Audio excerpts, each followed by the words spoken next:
Billy and Clyde. Just a couple of ordinary guys doing their part for a good cause. I'm a milkman. You're a factory worker. We don't look like nobody who come up with no $20,000. We gonna look like we got $1 million. Mungo Slade from New York, huh? That's right. Biggie Smalls. You wanna see me? Yeah, I wanna see you. About what? My name is Mungo Slade. I'm from out of New York City. Me and my boys want to make a bet. But you. 10 grand. Count it. No need. But it ain't what they do. It's how they're doing it. Warner Brothers and First Artists present Sidney Poitier and Bill Cosby in Let's Do It Again. Let's do it again. By day, they're two average family men enjoying a well-earned vacation with their wives in New Orleans. But by night, they're dynamite operators. Trying to make an outclassed, washed-up fighter named Bootney Farnsworth into a winner. I am the champion. Who am I? Who? One little personal question, Bootney. How's your love life? How's his love life? And while they're at it, turn 20,000 into 100 grand. You lost, man. I live with it. Live with it. Sure hope you boys don't have an accident on the way home with all that money. There they are.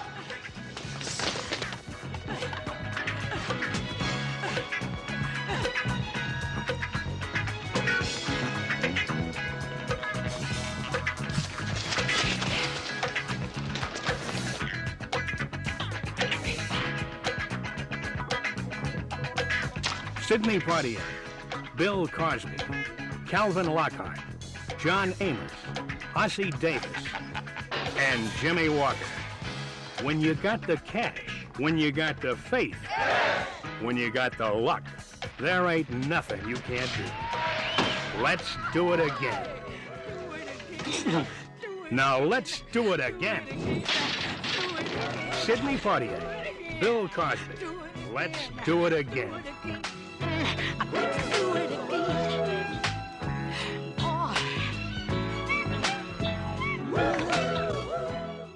Welcome back, everybody, to the Hood Classics. And like always, I got my man Shahid here. What is going on, good sir? Happy Black History Month, even though we're no longer in February. Yeah, we're a little late, just a little late. We on CP time. There you go. That's the best way to put it. We finish it off the month, but it's never really finished here because we always do black movies from time to time. We're doing my pick, 1975's Let's Do It Again. First and foremost, let's hear what Shahid's initial thoughts was after watching this film. Scammers. Whole tips, scammers. I knew it. I knew it was coming. And you know what's wild about it? I got some family members who probably rolled that way. I ain't gonna say we all do, but I know what you're saying. Yes. Like if you have family members of a certain age, then they would have been into those type of things in the 70s. Mm-hmm. Like, you lead into Black Panthers, you lead to Islam, Nation of Islam, a lot of black nationalist groups, some of the black quote unquote supremacist groups. Anything that was about black pride and like black enlightenment. What was the name? The Sons and Daughters of Shaka.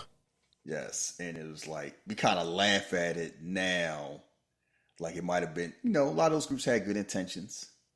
But let's just say some of those groups would definitely talk about don't eat cauliflower. Or just eat like a fish-based diet for like your health because of whatever. And yeah, like if you know, you know. If you're a listener in like another country, you probably have no idea what we're talking about. If you kind of look like us and you're a certain age, then you know. Yeah, that's my first thought. My second thought watching this is, it's funny how look at Sidney Poitier, because you have this image of him like he's basically kind of like Denzel before Denzel. Mm-hmm. And it's always kind of like, I got to be on my P's and Q's because I'm the first black one. And a lot of times I'm the only black person that get to move a certain way. So everything's like immaculate and just in place because, it's like super virtuous because you have to be. Almost a regalness to him, like when you looked at him like, a paragon of virtue. Yes. Except for when you have him around Bill Cosby. Boy, that trilogy is amazing. I'll just leave it at that. And it's wild just seeing how he acts in these movies and how he kind of lets his guard down, like, you know, just opens up compared to when you see him in almost anything else. Before these and after these. Because after he did the third movie, he stopped acting for a decade. He was done. So next time he went back but then it's like, I'm older, regal Sidney Poitier. Like I reached like my James Earl Jones, Morgan Freeman era Sidney Poitier. Bill Cosby is a thorny thing because if we are our age, we probably start watching Bill Cosby on the Cosby Show. Bingo. So he's more like, I'm safe. I'm, he's Huxtable. I'm raising black family. I'm raising America. You just have a very safe, warm viewpoint. He's given us what? Fat Albert, Cosby, and Different World, and then family shows, yeah. And also kind of like this respectable, pull your pants up type thing, which sounds a certain way when you're a certain age, and then sounds like respectability politics when you hit a different age. And now how we look at Bill Cosby now. Not in a good light. For various reasons. And this is a wild thing because it's kind of like people, if you were around, you kind of heard stuff, but nobody ever really doubled it. Like Hannibal Buress, like the first person that was like kind of loud about it and people really start paying attention because people was kind of saying stuff. Yeah. Like you notice how people like Eddie Murphy and them kind of looked at Bill Cosby. They kind of said some stuff. It was kind of like, if you knew, you knew, but nobody really kind of paid attention. So one day people start paying attention. Almost to the point they would be like, who the fuck is he to tell me about my comedy? Like, if you knew how he really moved. Yeah. Saying that. Like, we know how he moved. He ain't, and it's kind of like, what are you talking about? But it wasn't like the social media era. It was like it's kind of like you had to be listening to really know that. And then once it kind of happened, it just kind of snowballed. Right. But also, seeing, like, I actually met Bill Cosby before in real life, and seeing how he moved in public, it's kind of like most of the time he's nice old granddad, but sometimes he was like skeety old, like my spider sense was tingling a little bit. I would dive into that, but I don't even want to. It was a public event. It was like some health fair. And he just happened to show up. And it wasn't nothing overt, but it was just kind of like, some people move and it's kind of like you kind of them the side eye a little bit. Like not enough to really notice, but it's like make you pay attention in a certain situation where you wouldn't pay attention to. That type of vibe. Okay. Like when people kind of like a little, you've been around people that's like, I don't know about this. Yeah, come on now. So that's a common thing, but that's not normal. Because I normally go around people I spend around time. It's like, oh, they're cool, or they are, or they're not. They somebody I probably wouldn't hang out with, but they're not too bad. But those people kind of like, I don't know, seem like I keep my eye on them, and not in a good way. Yeah, that type of vibe.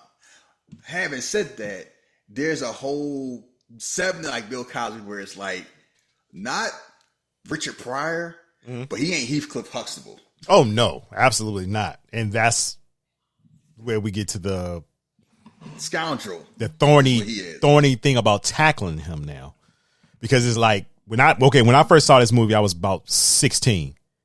So this was when did you first watch this movie? When I was 16. What year? Shit. Not 94, 95, somewhere around there. I'm curious because I'm like, we both had watched blaxploitation movies, right? But I feel like you watched them a lot earlier than I did. Yeah, I know it got to be 94, 95. If my math. And I always wondered, like, because I think people always wonder, like, why you picking them old ass 1970s movies? I used to watch this when I was a teenager. The funny thing about this, it was a group of friends that I had in high school. They was like, oh, let's go rent some movies. And I think I was spending the night over the house or something to that fact. And it was like, oh, I was like, okay. So I picked one of the movies I wanted to see. And I can't remember which friend picked this. They were both like, oh, you got to see this. This is really, really good. It's funny. And I watched it. And I was like, damn, I really did enjoy this movie. And then I end up buying the movie years later. And then, I end up just, championing the movie. Oh, you got to see this. And then I got into the trilogy of the movies a little bit later after that. And, it was just that thing. And I think that's what expanded my world with the blaxploitation movies. I was probably out there playing dice. No, trust me, you won't play dice. What's King Cobra? Use those type of friends out there playing spades.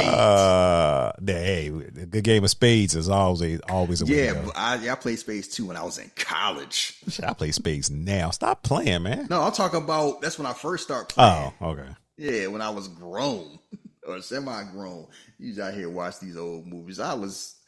It's funny where I seen Uptown Saturday Night. Yeah. In passing. Like, I don't remember anything about it. I remember the details. I've never watched this one, and I've never watched the third one. Piece of action? Yeah. I'm advising you do not need to watch the piece of action. If you watch the first one and the second one, you're good to go. And also, it's a funny thing where these movies are one of those unofficial trilogies. Mm-hmm. Cause they playing, you see some of the same actors in all the movies, but they're playing different characters and different things. It's like, Good or Bad or Ugly, Fistful of Dollars, Few Dollars More. Mm-hmm. And it's wild just seeing so many actors that you grew up with. Yes. Sitcoms, seeing them in non-sitcom roles. Like you see John Amos being cool and menacing. Being angry too. I'm used to John Amos like worried about paying the rent. But blood pressure up. Yes. Oh, yeah. And you see Jimmie Walker. Still kind of doing the JJ before, you know what I mean? The same mannerisms and stuff. It's like he's doing a lot because he barely has any lines. Everything's like physical comedy. Right. And you can see why it's so popular, but you can also see why it can be so disconcerting because this whole thing where, unfortunately, because of racism, black people can't do certain roles without dealing with the stigma that comes from certain roles. Like, perfect example, Tom Hanks can do Bosom Buddies, no problem. Mm-hmm. And it's just, he did it. It was a good job. People remember it. Tyler Perry doing Medea comes with a lot more baggage. It does. And because this comes the whole black men being emasculated. It's Hollywood, humiliation ritual and blah, blah, blah. And some of it's true and some of it's not. Because a lot of times it comes whenever black men do the whole, I don't remember, who was it a couple years about no black men ever got famous. They all had to put a dress on to be famous. Or they had to do cross dressing one time so they get their spirit broken so Hollywood accept them. And it was all this barbershop talk for 2 or 3 days where people was pointing out all the people who didn't do it. I think it was because of Tawan Fu and they saw Wesley Snipes or something, or Tyler Perry. And then people were like, y'all don't say that about Tom Hanks. Y'all don't say that about Patrick Swayze. Y'all don't say that about white people. Yeah. And it's like, well, white people ain't white people, black people, black people. And it's like, it's no way to have an honest conversation on social media because people aren't there to have honest conversations. Just like the same reason, when you first picked this movie, I was kind of on the fence. Not from the type of movie it is, because I know you like doing those things, but it's kind of like we're doing a Bill Cosby movie. And we know how Bill Cosby is now. Mm-hmm. And we could say he wasn't moving that way back then. We don't know. We don't know. We have no idea. It's just basically saying we have our own rules. We breaking our rules because you want to do the movie. Is the honest thing about it. And that's really the only explanation that's required. You can do this whole, well, I'm, morally this and I'm judging the art, not the artist. No, I'm not going to. I won't even say that. That's just to make people feel better. Yeah, I wouldn't even say that. I will understand if this show doesn't get a lot of hits or a lot of listens. I get it. I mean, it wouldn't. That's what's one. It's a type of, okay. So this type of movie is popular for the type of people who would not listen to our show. Mm-hmm. You have to be a certain type of film hipster to have watched this movie, be a certain age. My parents would watch this. Watch this absolutely. Movie. My parents aren't listening to no podcasts. That's also true. That's not that age. Podcasting is kind of I want to say the cutoff age is probably in your 50s. I can't really imagine, unless you really want to do it, somebody that's in their 60s listen to a podcast. Hey, I'm going to tell you our numbers right now with ages. Analytics. So as far as ages go, Our audience goes this way. Our biggest audience is 28 years old, between 28 and 34. No, I'm sorry. Excuse me. I'm sorry. 35, between 35 and 44. Second is 28 between 34. Third, shockingly, is 45 between 59. And pretty much the last is 18 and 22. Yeah, I wouldn't think 18, 22s would be listening to us because we don't really do a lot of new stuff. Yeah, hit or miss. Yeah.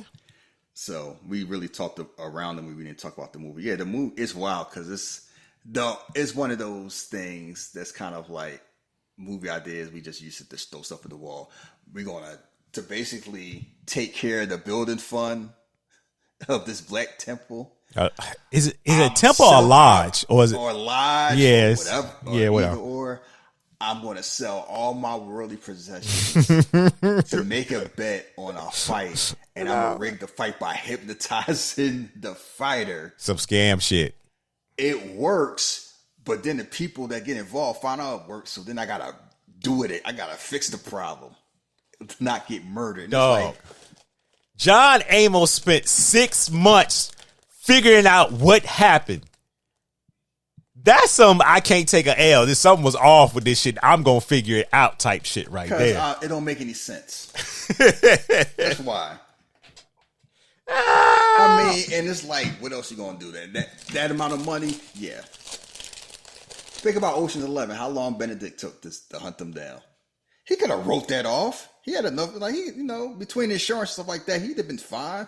No, it's like I got a name. You made me look bad, and then I find out who it is, and you took my woman. So yeah, John Amos was like, nah, this whole thing was like, this don't make no sense at all. And it's also wild where it's kind of like, I always wonder where Biggie's, like, it's funny where you hear certain rap, you hear stuff in rap songs in context. Like, I always wonder who Geechee did. I forgot Geechee Dan was Uptown Saturday Night. I was wondering where that got that name from. That's because I used to hear Red Man talk about, he used to drop that name in a lot of his songs. And then I see the actual Biggie Smalls. And I was like, oh, so that's where that come from. And it's wild where he's a gang and they got a white band working for him. Yeah, my man, he got some speaking, a little bit speaking in it too. Yeah. And what I know, John was college educated, you know what? The story he used for Whoa, I forgot about that one too. I was like, damn. He was dropping it a few times. He was mad about, because it was wild where basically, John Amos was the past and Biggie Smalls was basically supposed to be the future. We do crime a different way. We are educated. Can I tell you something? I've always wondered why Calvin Lockhart wasn't bigger.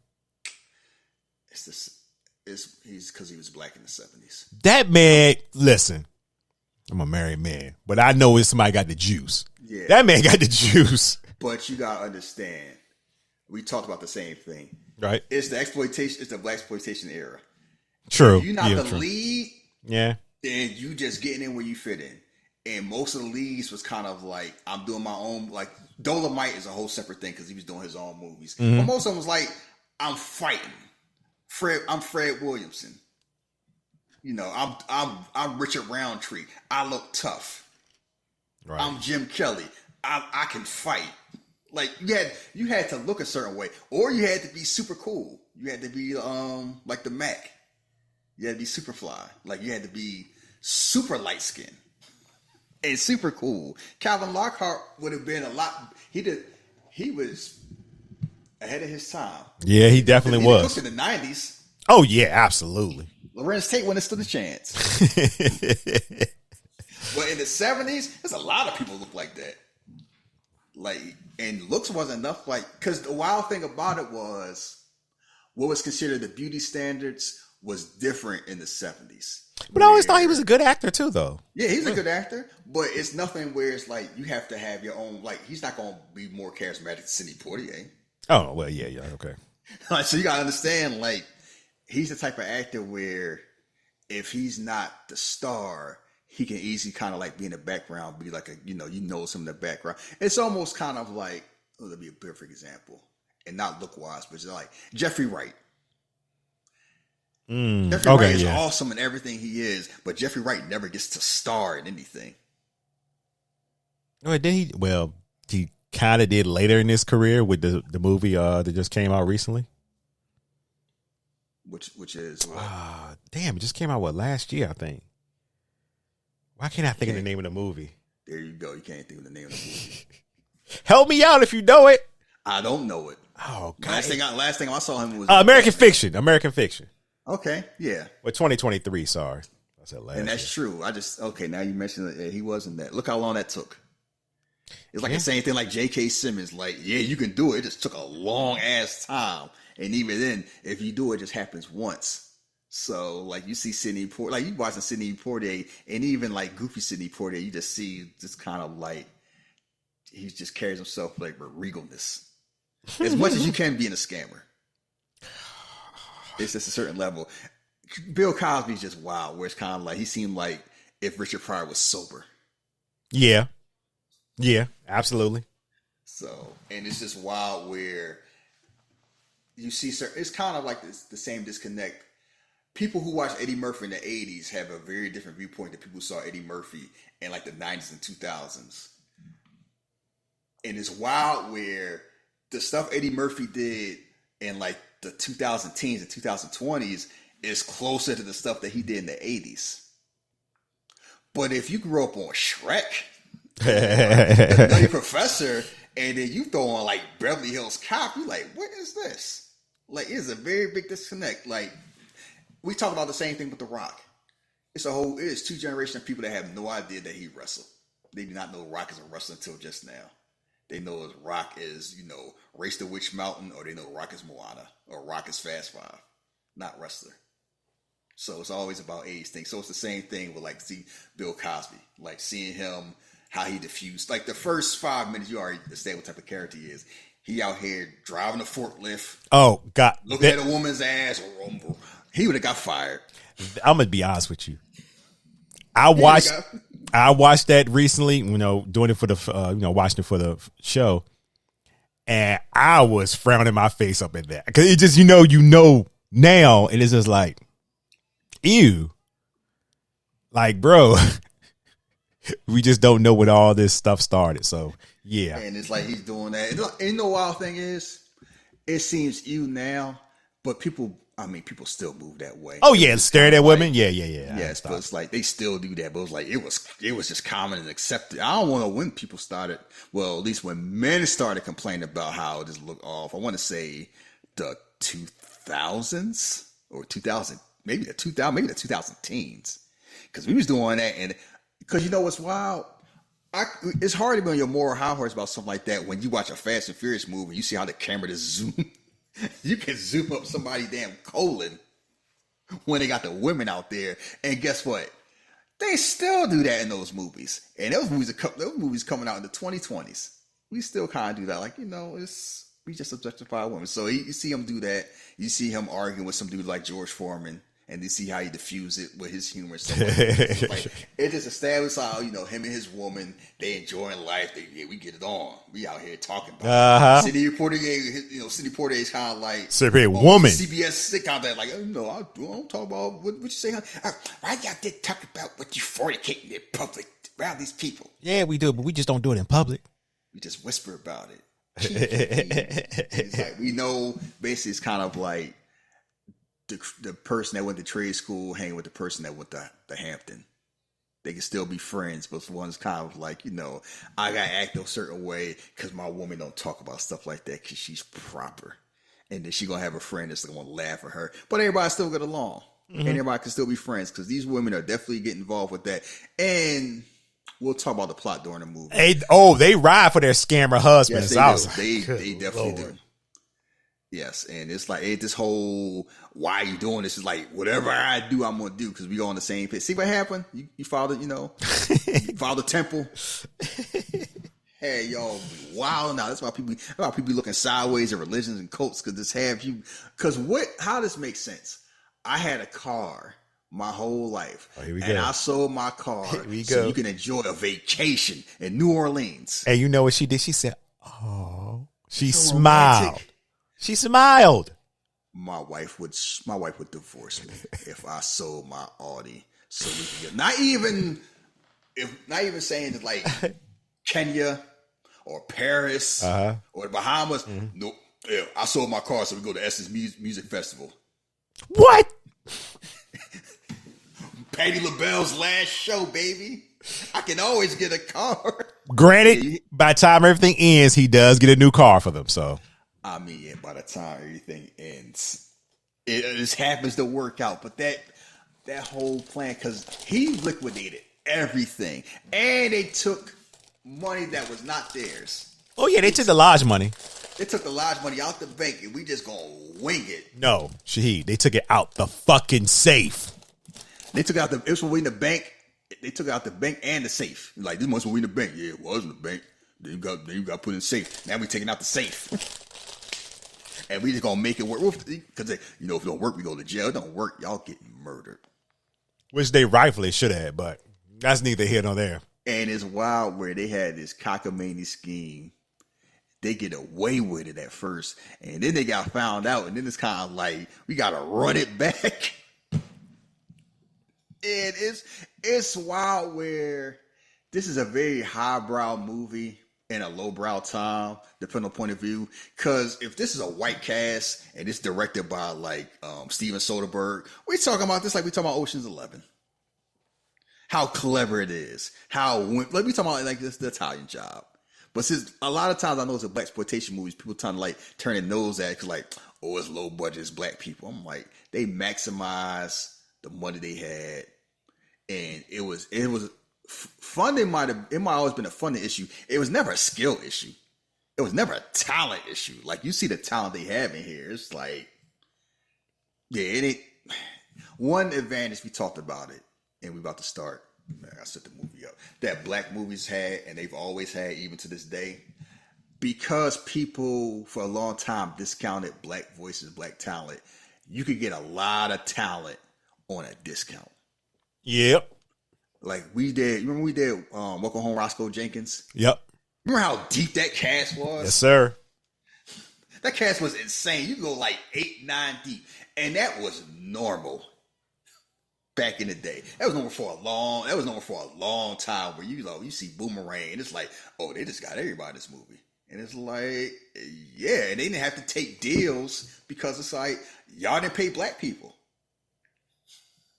So it's just like that. Like, yeah, you can get Robin Givens and Halle Berry in the same movie. Yeah, you can have Eddie Murphy and Martin Lawrence and David Alan Grier and John Witherspoon and I got a role for Grace Jones. Like, just up and down the rise, like movies all the time. Like, you watch some of those movies that come out, and I'm just amazed where it's like, this cast is ridiculous. Like Friday, I always forget Regina King's in that movie. I never do. Never. It's just wild where it's like you got Regina King and Nia Long both in that movie. John Witherspoon and Anne-Marie Hosford. Like, Chris Tucker basically became a movie star based on that movie. And it's like, even like bit roles you don't think about. Like Paula Jai Parker being in that movie. She's a name if you black.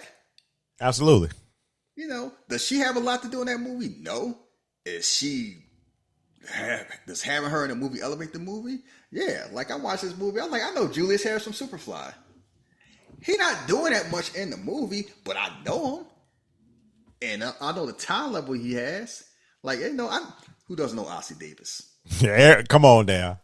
That's a legend. Ossie Davis was on I want to say Hall of Fame, like him and Ruby Dee. Like, we always make a joke. Most famous black people that white people that probably don't know. And until they pass, I will always say it was Ossie Davis and Ruby Dee. Oh, absolutely. I'm trying to think about how many white people watch movies that they were in.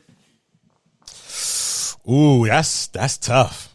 Like, unless you really in the movies, like now we said, it's because they passed, Frankie Beverly just passed away. It's probably Clifton Powell. Mm-hmm. Because I'm trying to think of like who's the most famous black person that white people probably didn't know. And I always go like, because I would say Jennifer Lewis, but I think she's been in enough stuff that white people know her. You think so? It's one movie she was in because I saw some skit with her and Josh Gad going back and forth, and he was doing an impression of her. She been in enough white movies where people know who she is. Yeah, they might not. They recognize her voice. Let me put it this way. Oh yeah, you gonna recognize that voice. Yeah.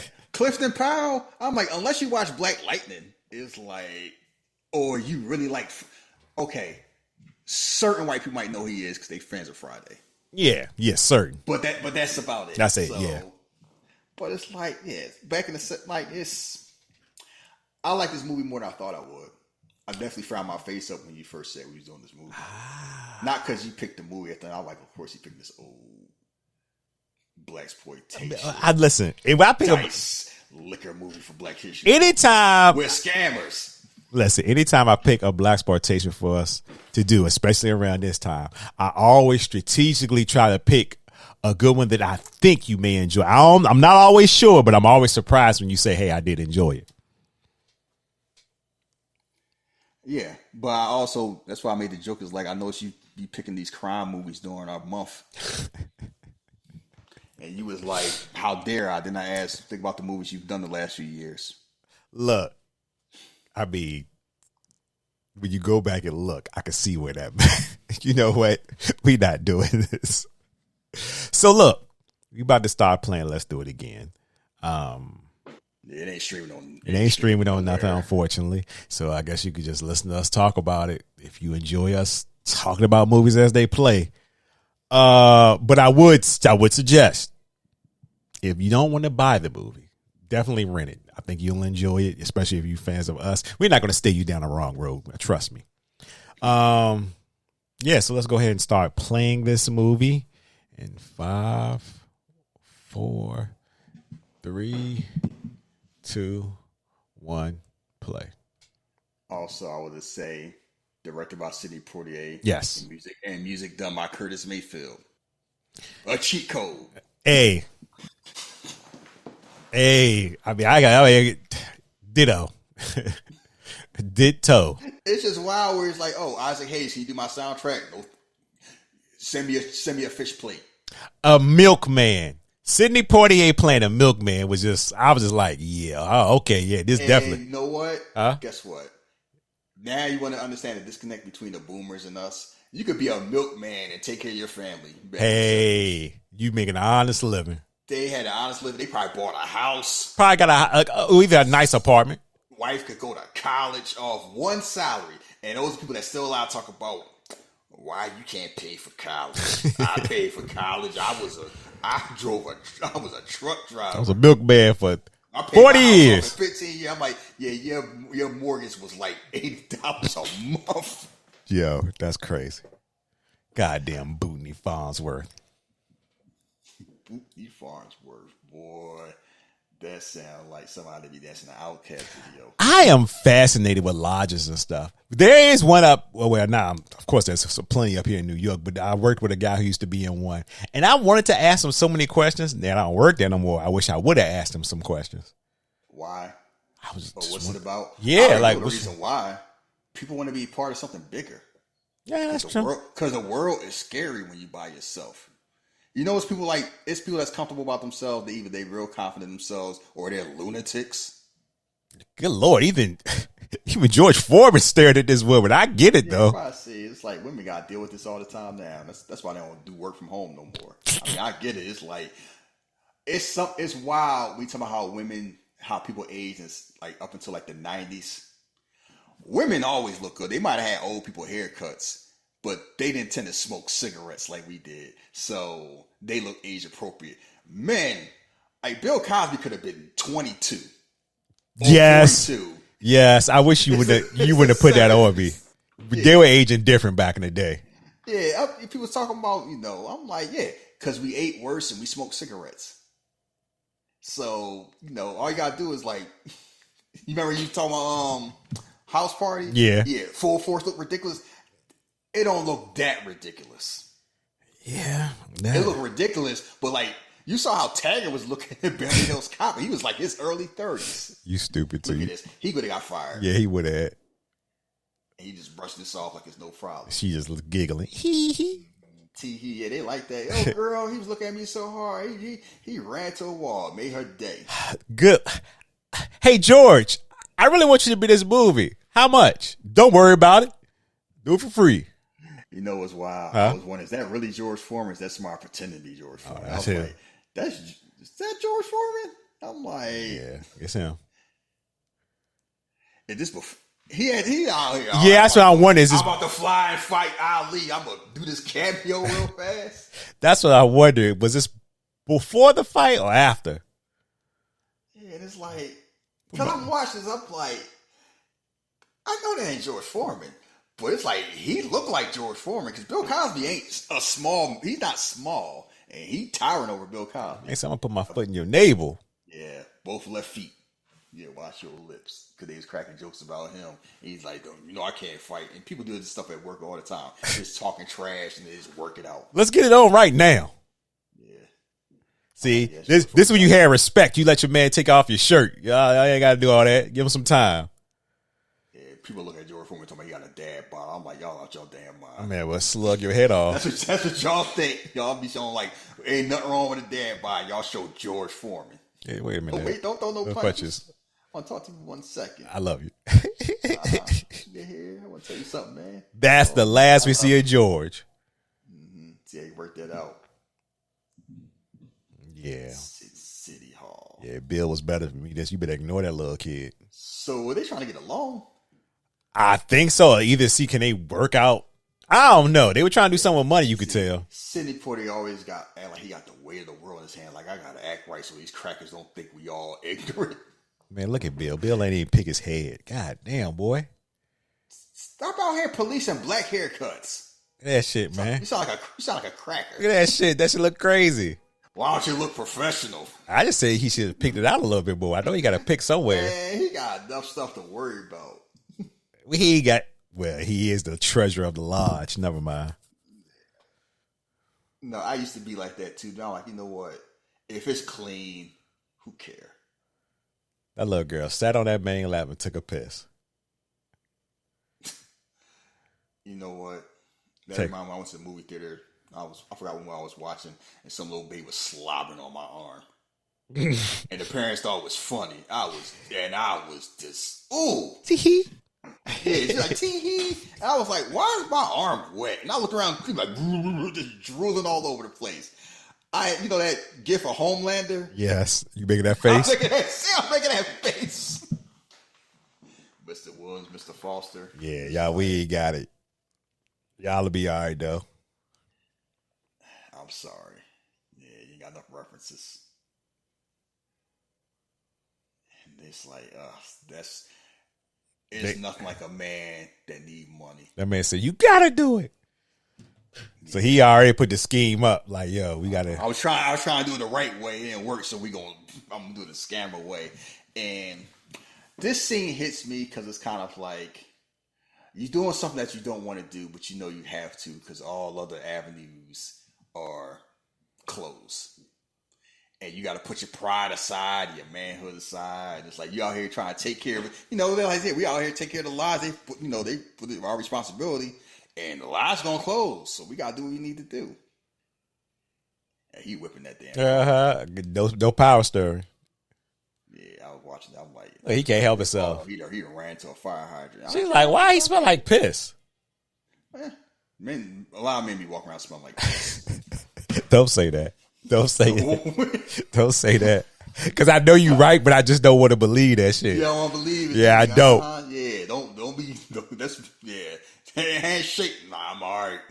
I see enough people not wash their hands. This is before COVID. I don't shake hands now. I'm glad people don't be putting their hands out unless it's people I definitely know. They got a woman. Yeah, she seemed like the type of woman like, yeah, we had sex. I don't talk about it.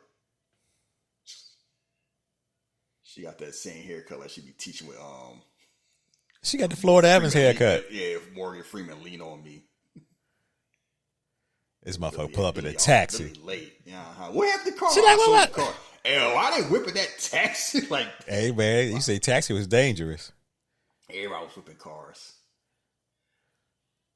Billy Foss, everybody waiting on you. Hey, where's our car? Nah, we going to New Orleans. I want to make you happy. I've been struggling my whole life to make you happy. So I did something irresponsible to make you happy for a weekend. And I can't make fun of him because people do that shit all the time. Oh, yeah. Your wedding day. She like, I spent $80,000 so I could look nice on Instagram. They looking like that was a choice. I sold the car. Yeah, I see Sidney Poitier face like, oh, you did, huh? Man, I always can buy a cheap car, but you can't get a wife. He's like, yeah, game. Let's go. Well, he married the right one. Yeah, he did. She was like, that's the type of love I want. So that's my man. They up to something. Sons and daughters of Shaka. Yeah, royal fare. I'll see you. And I don't like black people always just looking out. People in general, ain't just black people, always looking for something that's, elevate ourselves. More. You know the whole thing, like we was kings, and people say like that's a Hotep thing. Mm-hmm. You see how many white people talking about, we were Vikings back in the day. Everybody swear it was Thor. Y'all swear, every white person, I was Thor or William Wallace. Yeah, we was a samurai. We used to be samurai. So everybody trying to look for something. Praise to the kingdom. Especially that time, 70s era was a whole bunch of MLK gone, we fighting back. Ain't no more this whole, we just drinking coffee and not being bothered. Yeah, but and also, it's wild seeing a younger Ossie Davis. Oh yeah, because every time you saw him, he was like, I'm used to Ossie Davis being old. Oh, the kingdom of Shaka. All praises due to our founder, and that's the whole thing. I know that lodge ain't really down there because they would know karate. Look, watch how you look over there. You said y'all get the money, and they look down on themselves. Nah, we ain't get it. Shit, we ain't got it. He's like, damn, boy. You supposed to be the treasurer. You lacking. Yeah, and it's like that. Look, I see it's like, you raggedy Negro. Brothers, hair with a shot you. You gotta give us a little bit more. We know you're giving what you got, but give a little extra. Somebody grew up in the mosque and was okay, so they refused the extension. Yes, it's always a fight. It's one like if you ain't Joe Osteen, if you ain't like top thing, it's always a fight for money.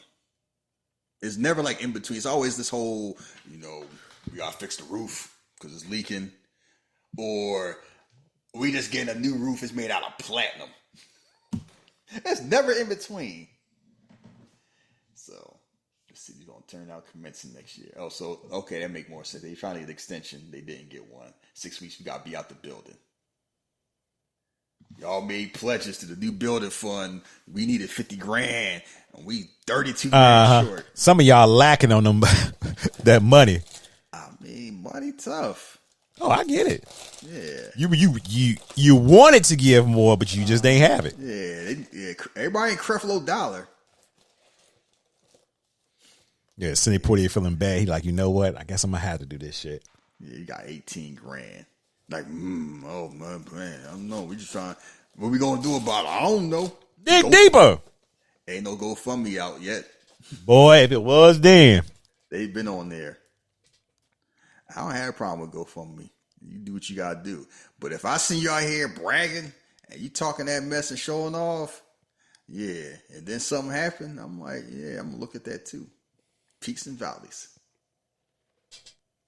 Yeah, we did to create light where there is darkness. I don't mind faith. We live in a chaotic world. If faith makes you feel better, you ain't hurting nobody. It's no problem. And they don't seem like they hurting anybody. No, they not. Yeah. They just want to, empower themselves. And they actually using the money for what they say they use it for. So it's actually one of those whole it's a good cause thing. Like we just saving the church is good. Now we gotta save the church because we keep getting sued for reasons. So who haircut bother you more? Don't ask that question. Bill Cosby's beard or Bill Cosby's hair? Oh, I ain't mad at the beard. I be letting my shit grow out like that sometimes. So, all patchy. Yeah, I be raggedy out here some days. Oh, like your what's his face from The Wire? I'll talk about too. Marlo right hand man. Actually, let me take that back. It don't never be raggedy. I be letting that shit grow out too much. Nah, I don't let it. Mine it takes too long for it to look nice, so I never let it grow. So that's why I just keep the goatee. What he hiding it for? Y'all both scheming. I mean, why would I trust you? A criminal. You don't. I'm the homie. Yeah, that's why I know you. You the homie, but I know how you move too. It's like, you know, when they say Con Air, no offense, but we're criminals. You can go to jail for What this. should the debate was? If it don't work, like, well, we gotta make it work. It's gonna work. Like, it's been a long time, so this ain't the first time he did something like this. Had some man with like a rooster in that house. So then you kind of figure out what the plan is. Like, what are you talking about? Like, oh, so he a hypnotist. So it's gonna involve some hypnotism.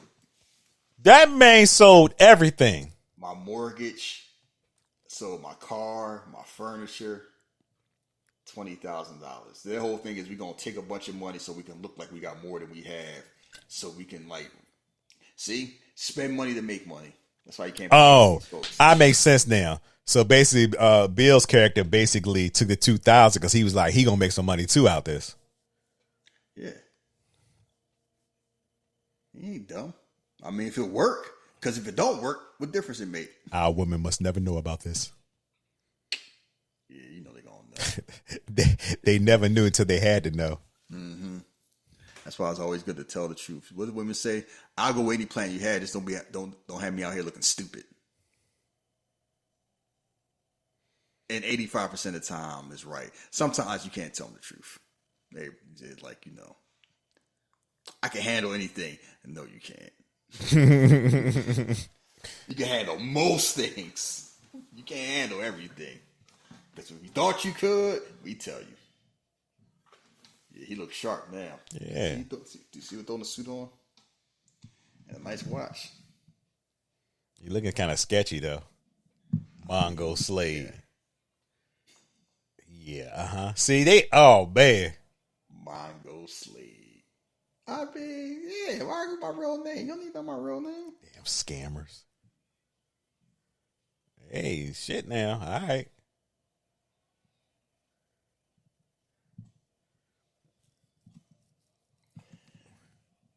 Taking pictures. See, New Orleans, everybody from New Orleans, like, oh, yeah, did I see? I think I did see. They was doing that when I went to WrestleMania both times. They're probably doing it next year too. Mm-hmm. I'm gonna be there next year. I'll be right there and watch. I'm like, oh man, more affordable than going to Vegas. I think so. Yeah, and there's actually stuff to do in New Orleans. Like New Orleans was fun. It's a walkable city. Vegas, they be out here trying to get your money. Although, seeing how WrestleMania turned out this year would have been a nice thing, but alas.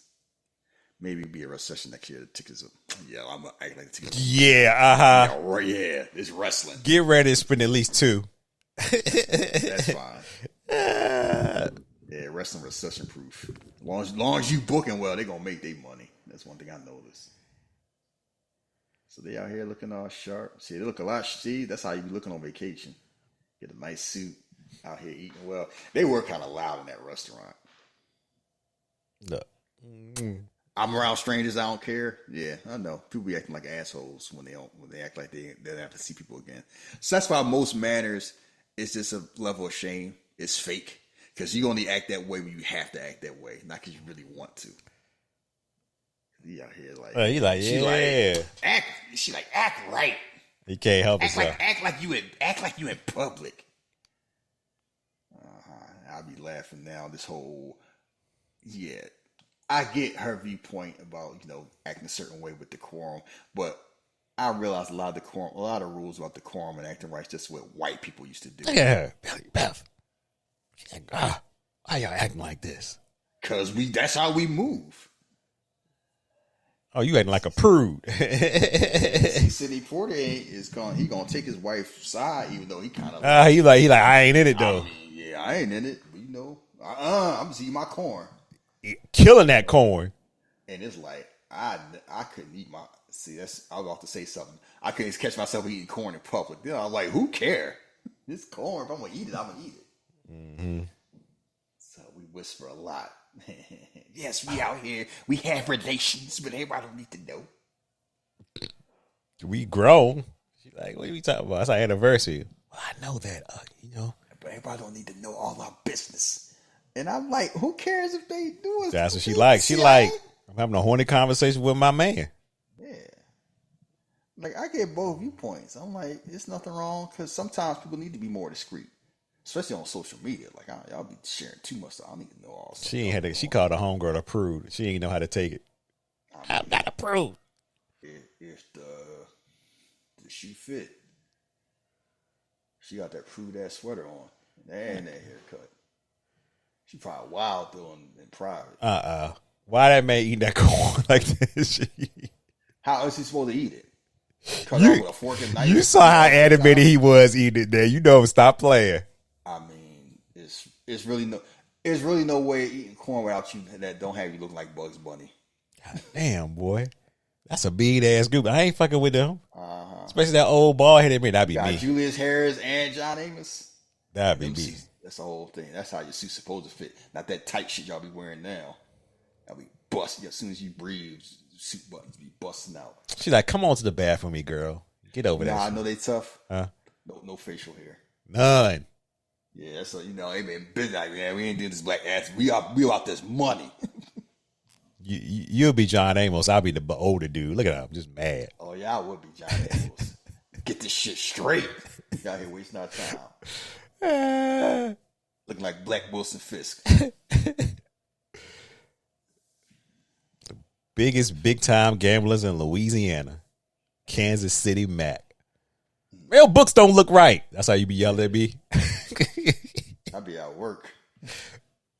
I'll be yelling.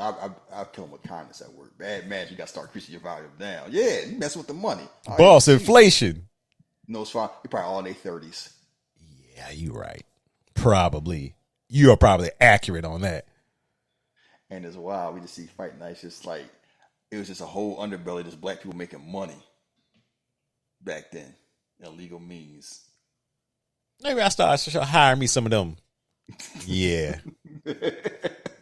I need to get some of them so they can think right, because y'all old asses ain't doing y'all washed. Yes. Do my thinking for me, huh? Be like Jalen Hurts. Get the College Squad thing for me. I was thinking, look at this fight. Yeah, wow, old boy. Is that dude from Night Court? Yeah, I think so. Because I'm like, I seen them lips. Here we go, sounding racist. We said that, like, he has a very distinctive look, and he out there, he's looking sour. He like, man, you got the money. You pay for this shit. Just wasting all that food. Damn, that's cold blooded. Yeah, I don't be wasting food like that. Yeah, I try not to. Yeah, I would say take on box, but now you go to a lot of hotels, they don't want to give you a microwave anymore. So we watching the middleweight champions fight now. We're sparring. Yeah, I'm like, why 150 pounds? You know what's wild? And I never thought, it's only in sports to where you be thinking about you watching boxing and you're a grown man, you like 6 foot, 150 pounds, and you're an athlete. Mm-hmm. Only in sports does that make sense. Yeah. Imagine being a grown man that small and people take you seriously. Because, yeah, I was 160 pounds when I was 17. That's the last time I was 160 pounds. And I was like 5'11", 6 foot. It's just wild to think about that. Yeah, this form is not the best. Yeah, it's 40th Street Black. I'll just leave it at that. And think about that. Yeah, he out there. He probably about 5 years fighting Rocky Balboa. We're big Hank Yank. 40th Street Black, a nasty ass day for a boxer. 40th Street Black. That's a nasty ass day. What type of Mike Tyson punch out, man? Look at Bootney. Bootney getting his ass knocked out. Bootney Farnsworth. Why is somebody named Bootney Farnsworth boxing? You should be a cornerback for University of Georgia. And that's Bootney Lee Farnsworth. Let's not forget the Lee. And it's like Jimmie Walker, even with a mouth guard and a helmet, you can't look at Jimmie Walker and not know who that is. This is JJ. He's always been a very distinctive human, like Jaleel White. Yeah, he got lumped into that. Yeah, you do one thing, that's all people gonna kind of remember. If you do it too well. Too well, yeah. And that's what happened. Your gift and curse. Yeah. Oh shit! Like, because almost know what's funny? Because you could really say that about Vin Diesel. He's done a lot of stuff. Right? That's Dominic Toretto. That's Dominic Toretto. Furious, and it's wild. Like all the stuff he has done before Fast and Furious and after Fast and Furious. But it's like, I mean, you do 10 of those movies. He didn't even do all 10 of them. Like somebody, they looking at like just the guy, and the women look like, "This what we doing with?" Man, where you get these from? I printed them up myself. Motherfuckers be doing that shit now. With the Kinkos. And that shit work. You know what? It just made me realize how easy it was to get scammer back in the day. Because you think about how you could scam people now. Just think about back then. All you had to do was look the part. Put on a suit. I'm pressed. That's all you had to do. And I'll tell you one thing. I need a hype man like this. I need a hype man just like this. He slick. No. Nah, that hype man had to lead you off a cliff. Be delusional. Hey, but he tell me the truth when everybody leave though. Yeah. I had to say no. You need somebody Duke. He all bad for us, baby. Like, I'm sorry. Like, I know it's not his fault. I can't watch Jimmie Walker and not cringe. It's just, and it's not even. I don't even blame him. I just blame, like I'm blaming society. How long the fuck? How's it love life? Here we go. How's your love life? Why don't you dance for us? One little person. How's your love life? He's like the type of person that would ask that. You see them glasses he got on? All right, fellas, get the fuck up out of here. He got his hands full. Yeah, he be knocking them down. It's wild. You know, boss able to leave them girls alone, take away your knockout power. Yeah, boxing's one thing. You doing that for love of the game. Because there's a lot of training and work involved. See? Like, count getting hit in the face. Now I'm going to tell the truth. Yeah. Out the room. Yeah. You need to be doing this more with me. You be doing it on the show. I mean, tell me when we in private. You think I really got a chance, Shahid? He's going to beat your brains. Yeah, baby, you got it. He told him he going to beat your brains out. God damn. Yeah. Get this money. Get this CTE to pay the bills. You got something. You got something there. We ain't unlock it yet, baby. Yeah, like Debo Samuel. Man. Somebody that been lived. Yeah, I was thinking about him, Josh Gordon, David Boss. Somebody that lived off one great season. That's all it take.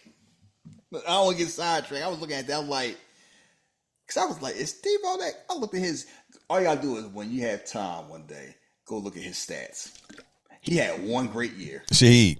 I did it last night because my group chat was trying to tell me, oh, he gon'. I'm like, no, he's washed. He is washed. It's wild to be he's not even 30 yet, but it's like, yeah, you forget Terry McLaurin about to turn 30. I know. They got some old ass talent, but that's a story another. So we gonna break in the room and we gonna hypnotize. So they stayed hidden all that time until he went to sleep. Yeah, and it's like we gonna unlock the demon. Like they out here programming like he the Winter Soldier, and he fell asleep with a booty magazine on him. I won't go say it, but I'm glad you did. Yeah. It's like you couldn't even put it away. That's nasty work. Man, he got two of them on top of him. God, like for people in our areas, like imagine you got your tablet browsers open to browsers. Like, please close your tablet. Close your shit, baby. Close the tab.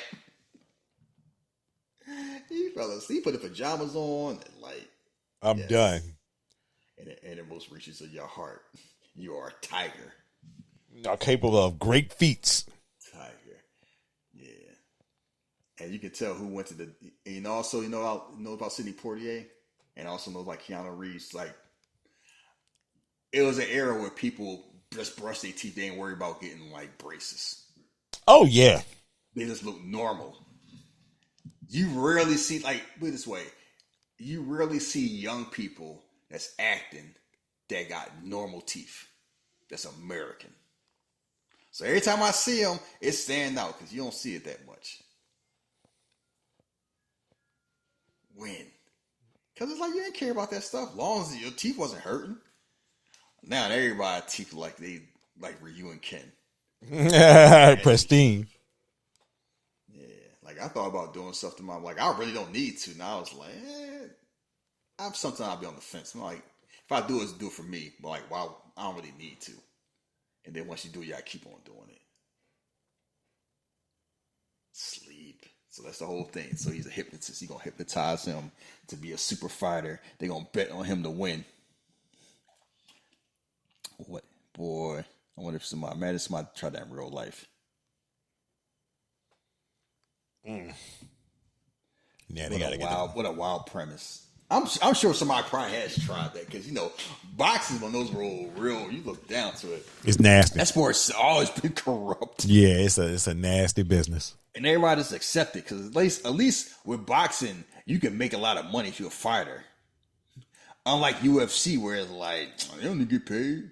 They do it for love of the game. As long as I'm getting paid, that's what matters. Yeah, Dana White out here on his UFC island like his Enter the Dragon. This whole plan is ridiculous. It's like these are grown men. They got security there watching the challenger. And why is security up there? Hey man, they gotta protect the fight, man. Make sure everybody's the good. I mean, I guess if a poor enough fight, they would be up there. I'm like, he's fighting a middleweight champion. So I'm just trying to think. How come wrestlers don't be having that? How these people be finding where these wrestlers stay at? That's a dark and seedy road I don't want to go down. Yeah, but it's like I can see how they tweet. I figure out how they doing that. I'm like, get a life, and they really out here doing a Mission Impossible tip. All this for the lodge. Oh, Christopher Nolan offered a role to Robert Downey Jr., but he said he was busy with Doomsday. What's that? I said Christopher Nolan had offered a role to Robert Downey Jr. Oh, for the Odyssey. Yeah. They got everybody in that damn movie. Yes, it is. He had to decline because of Doomsday. Oh yeah, I'm like, yeah, you got me an Oscar. Marvel give me a check with like I got with 3 commas on it. I'm good. I'm good. I don't really. I catch me next movie you do. We're gonna put Nazi streets and Nazi streets throw them down the window, climb down. They doing this whole ABC sitcom nonsense. This shit they do in Perfect Strangers. Pretty much. Or some shit Jack Tripper would do. It's exactly some shit Jack Tripper would do. His homie, I forgot his name. Larry? Larry. Yeah. You better not be having no girls in there. Mr. Fairley out there checking, making sure he's straight. Making sure he's straight. Yeah. Yeah, the A's was wild. Wild. You only can stay with these women if you gay. That because you can't afford rent. I wouldn't even want to try to explain to somebody that premonition of that show because I don't even want to get in the war. I'm like, yeah, I didn't make the show. That's what it was. Seriously. But it was a different time. Different time. It was a different time. I mean, small wonder they built an android to have a sibling. The government would have snatched that up with the quickness. Can I ask you a serious question? You don't laugh at me? What the fuck was Punky Brewster about? Oh, she was just a kid. Oh, okay. See, I didn't know. I said, what's this? It wasn't a special premise. Unlike some of them shows, she was just a kid. I saw they doing a continuation on Peacock, and I was like, what was Punky Brewster about? I never watched that. Grew up. Yeah, it wasn't a special. Like, it wasn't this whole, I used to be inspired. Nothing. Oh, okay. Yeah, this blaxploitation, they got to do their own stunts. Please don't say that. You can't afford this. Yeah, we saw Black Dynamite. You can't afford no stunt, man. You find Leroy on the corner. Yeah, y'all doing a lot. Man, like Sidney Poitier was like, I was doing it heat of the night, and look at my ass now. Bill being Bill, he can't help himself.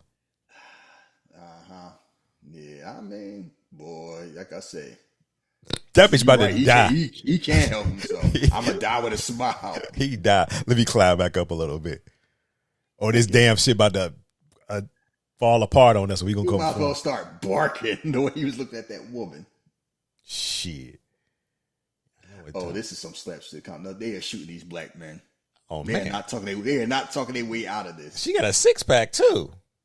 Oh yeah, I always amazed the women that used to be like was in shape in the 70s. I'm like, people was lifting weights, but fitness wasn't the big thing it was starting in the 80s. But it was a thing. But you know what I noticed? Mm-hmm. A lot more women were in shape than men. Yeah. But it was some men in shape. I saw some old pictures like Marlon Brando. I was like, oh, okay. I see it. Because I can see why everybody was. You know what? Let me just leave that alone. Yeah, because if you know, you know. If you know, you know. Yeah. He was making everybody offer they couldn't refuse, apparently. Oh, shit. That boy about to go really there. do some Uncharted shit. Nope. There go that plan. You're like, ah! All right. Thank God this window was open. Yes. And they doing that on them comfortable ass shoes. And a suit. Because guess what? Suits are comfortable if you get them correctly. Mm-hmm. And shoes are comfortable if you get the right ones. I don't know if they got the right type of shoes to be out here climbing rooftops. That's neither here nor there. So let's open up in here and then hide. Because the woman about to get it on with her man. Man, I've seen plenty of... A married man. I've seen plenty of browser scenes start off like this. You know, somebody pointed out the whole... I can't unlook it. I go to the hotel. They always got that chair pointing at the bed that way. And I never really thought about why until people somehow that's the cuck chair. And now every time I go to a hotel, I just see that chair and just be like... Fray your face up. Yep. Because I'm like... Can't is it? Or he was just saying that? I think like, it is because a lot of hotels still look like this to this day. I don't think they designed it that way. How they purposely designed it that way, but is it? But it just see. That's why people don't like work from home. They'll be able to do that office work. So you can do stuff like this. Yeah. How you gonna have a affair on Microsoft Teams? It don't hit the same. Oh, he doing that Jello pudding face. Make me sick.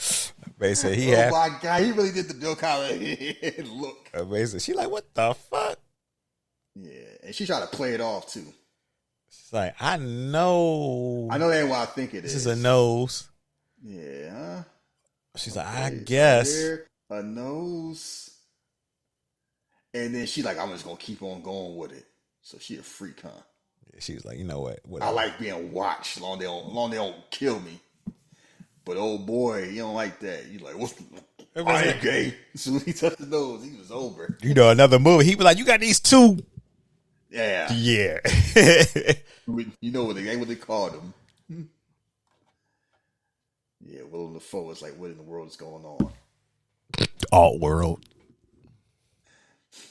I never seen a young Willem Dafoe, so it was wild. Like, yeah, you did. When he was younger, he's still like he's older now. He's always kind of looked the same. He just looked older. I've seen him young in one movie, Streets of Fire. The youngest, I think, the first movie I seen him in was like Spider-Man.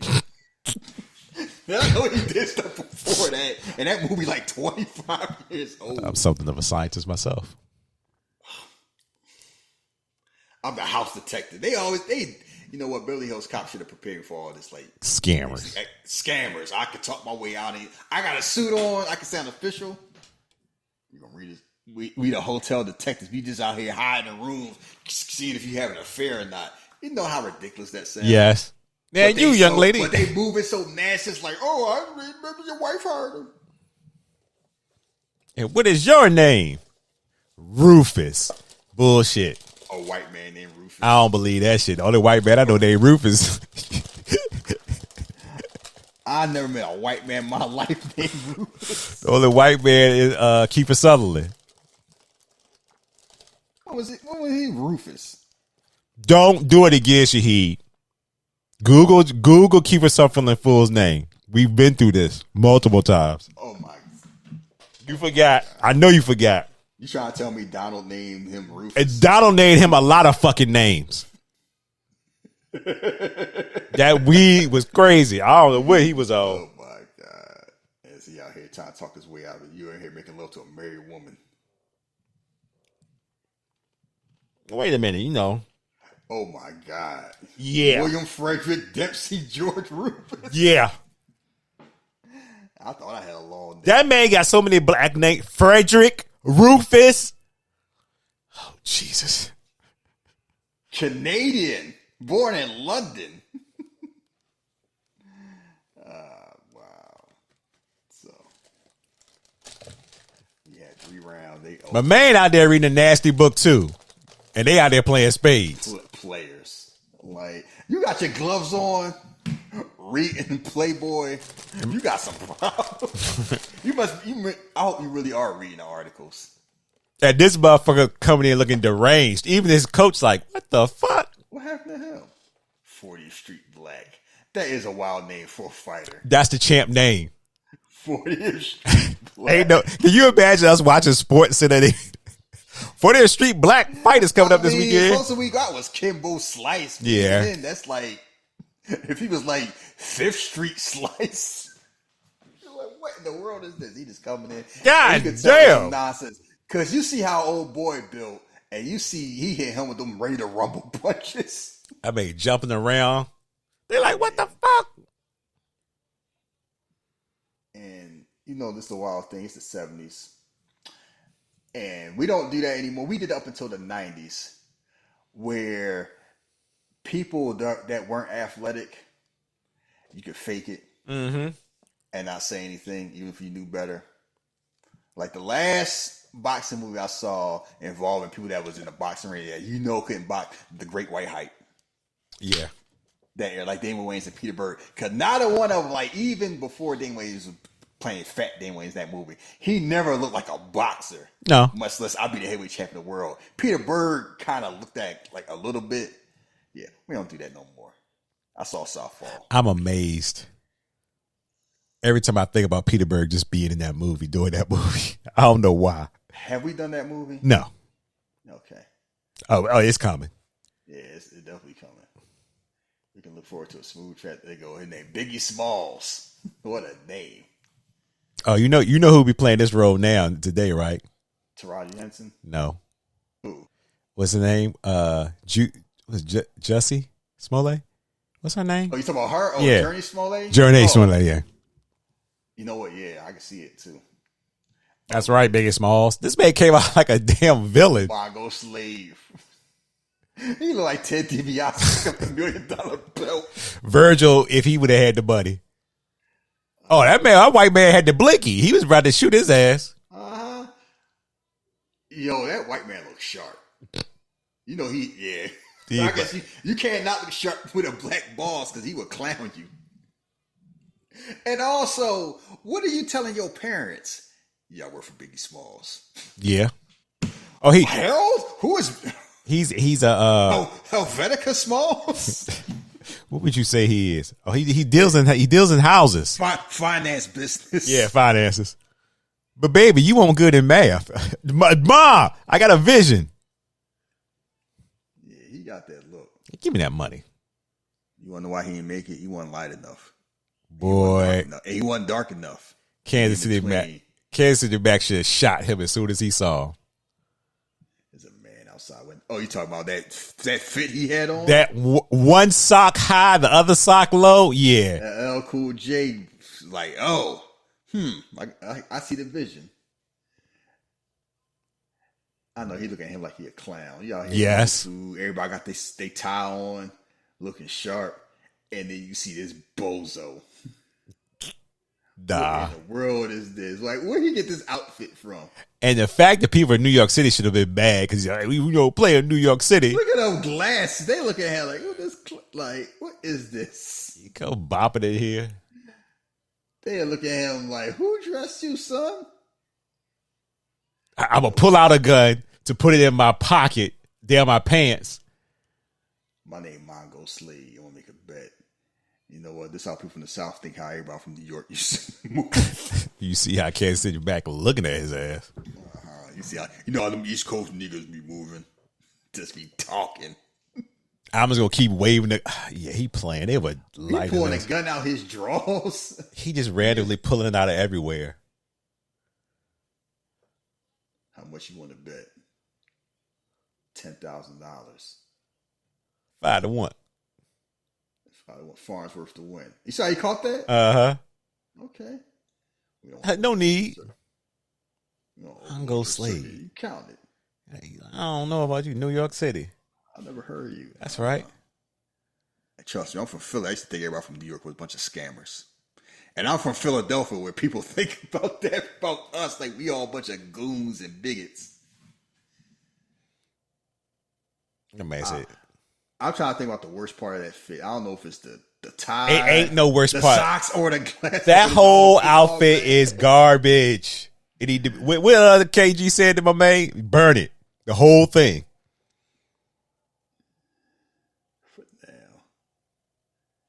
That's how Bill Cosby probably thought we used to dress too, having babies, not taking care of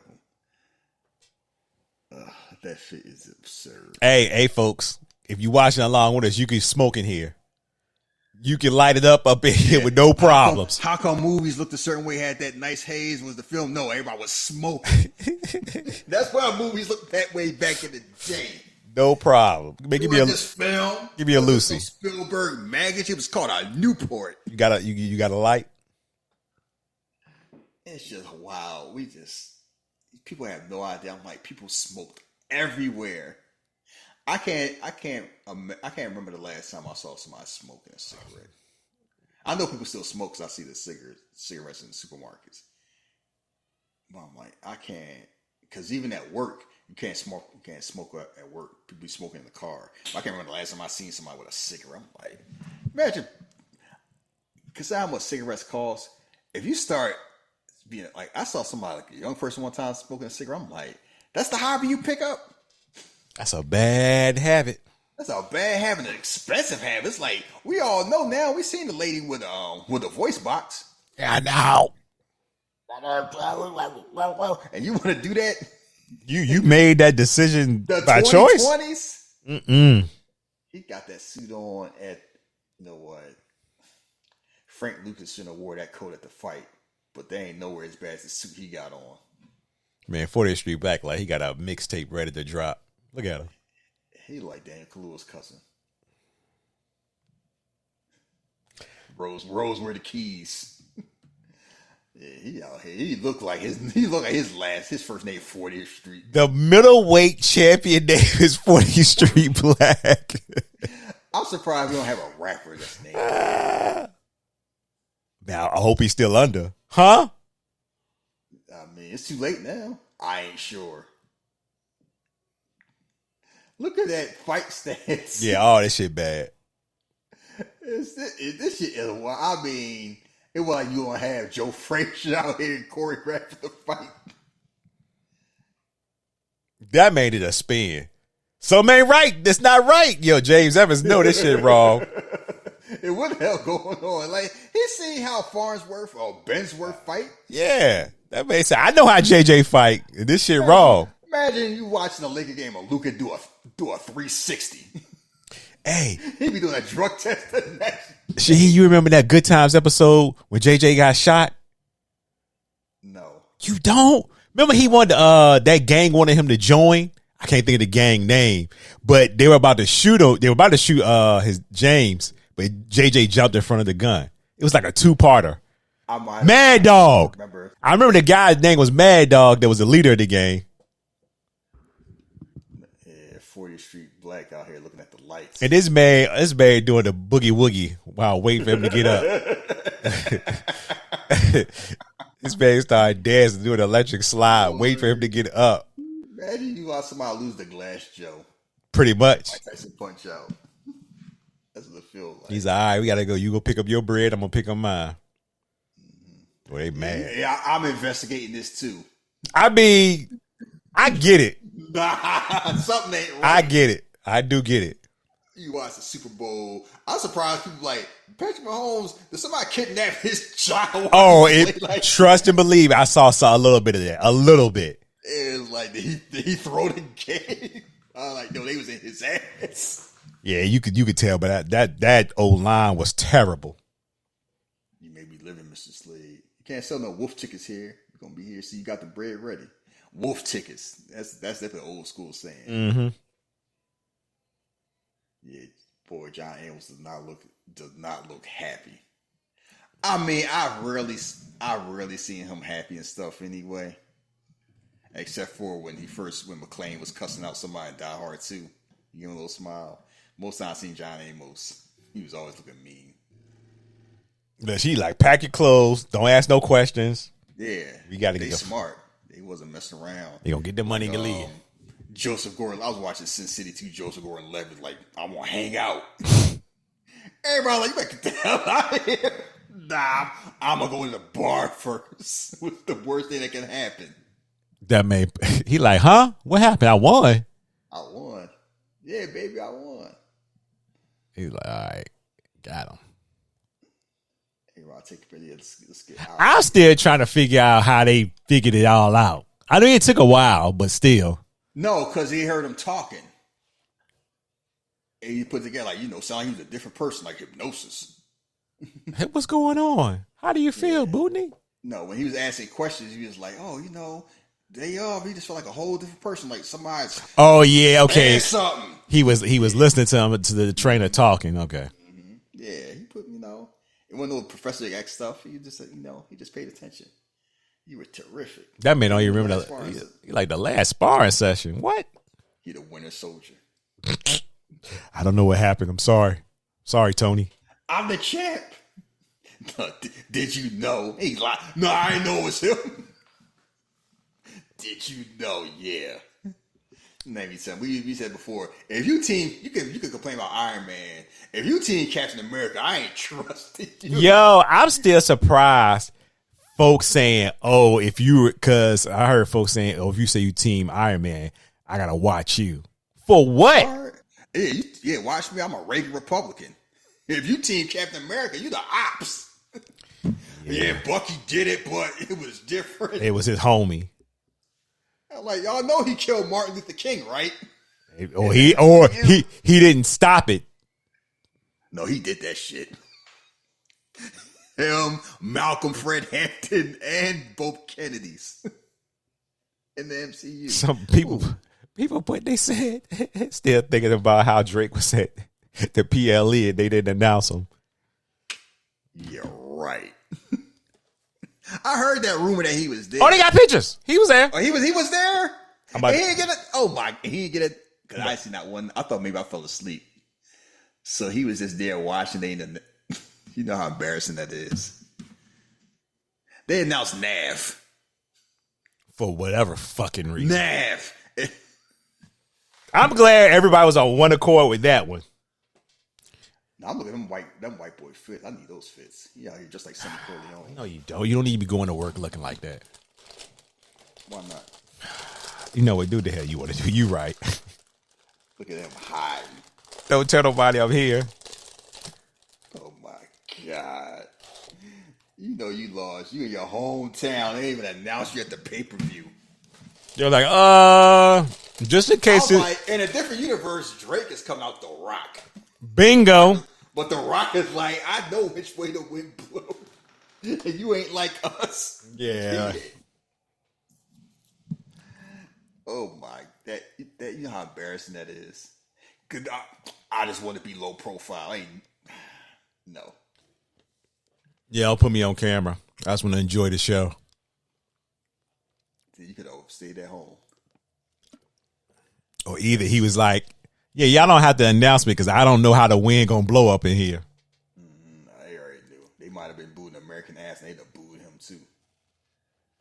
Yeah, let me get my money. This is a whole dangerous thing when you get your money, people don't want to pay you what they owe you. Man, you see James Evans' hairline? Boy, you can't tell that man nothing. Hell no. I just had that hairline until I hit 25. Yeah, it happened around the mid-30s for me. That shit just, oh my God. Oh, you made it to 30 now? Wow. Yeah, by the time I was 29 was the last time I was letting my hair grow out. But my hairline was already doing the Dwayne Johnson. There's your money, count it. He pissed. No need to count it. Because he knows something up too. Yeah, sure hope your boy don't have an accident on the way home with all that money. Uh-huh. Yeah, you know how people see, I rarely owed money to people. Whenever I did, That's spin. I paid them back. But I can see how I feel when you're gonna give something to people that you don't like, but you gotta do the right thing. So he said keep an eye on them for a while. That's gonna keep our hands on. Yeah, something. Yeah, he's like, you know what? Oh, it's lit up in there. See, that's how you was dancing. You get mad at me because I was got my arms folded like blades. Yeah, it's lit up in there. I'm gonna be dancing. You damn right. You posted up like a damn goo, like played. That shit still infuriates me that you were in the club like that. I had my arms folded. Thank God. No, I did have my arms folded. I was just leaning against the wall. You are. Matrix. What do you know? How you know that? Sometimes I really don't believe that you're a real person. I don't know why you didn't. Look, the whole thing is, I learned a long time ago. Most people not looking at you anyway, so do what you want because people don't really care. That's true. I do give you that. I used to always be not feel for that, but I used to always be in my skin. Subconscious. I want to look cool. It's like the coolest people don't care because, like, you see how Coleman Domingo dress? You gotta have supreme. Oh my, yeah, that boy dress like that. I bet. He be a lot of people, I ain't dressing like that. That's gay. And guess what? One, he gay. Two, he gonna look a lot better than y'all ever gonna look. But people that know fast what they say about him, he always throw that shit on. Yeah. That man probably have a cape on at Starbucks. Give me my coffee. Yeah, put him in the MCU. Don't have him be Kane. Do you drink coffee? Do I drink coffee? Yeah. At home because we got Keurig. Okay. I don't buy coffee. I don't go to Starbucks anymore. I boycott them. I don't go to Starbucks, but I'm becoming local spots. Oh, I'm glad he threw that goofy ass suit on. I'm becoming slowly but surely a coffee drinker. Yeah, that's what happens. Scotch and soda. See, now you're like, oh, start. He smashed up the ring. Ceiling caved in. He like, I think I've seen something like this before. Oh, no kidding. It's like he was psyched up. See, Julius Harris like, because there was times I didn't even know myself. Oh, it's like he was in a trance. Trance, huh? Yeah. And somehow he put two and two together. Like, I know you know hypnosis. I did my research. My man came in with the women. Yeah, that boy lit. Yeah, I would be too. I'm a champ. Damn right, came in with 3 women. You got to look at them magazines no more, boy. And it's wild how people who dress like John Amos look at people who dress like Jimmie Walker. You know, it's like, you clown ass nigga. That's how you be looking at folks? I used to. No, not for how they dress, for how they act. Or how some people be tweeting. I be looking just like John Amos a lot. I'm trying to mellow out. I'm doing slow and steady. But yeah, I be looking at that. I be seeing some people just be doing stuff in life. Boy, it must have been different in the mid 70s. Your wives they didn't question anything. They just rolled it out. I mean, it's wild too because they got 9 to 5s, so they don't have to do this. It's not this whole thing where they used to hustle life. He a milkman. Honestly, the movie could have ended right here because they got away with it. Yeah, normally, if the movie was longer, if they dragged it out, I know it's like how much. You know, they got money. They got a car phone. Oh yeah, they moving in the 70s. Back to Atlanta. People who had car phone in the 90s, you thought had a lot of money. They had in the 70s. Man, having a rotary phone and a Cadillac. 6 months later, look how we rolling now, baby. They actually used the money for. He took that 2,000 he made. It was like, I'm gonna get my change back. I said I was getting a new car. Look at that.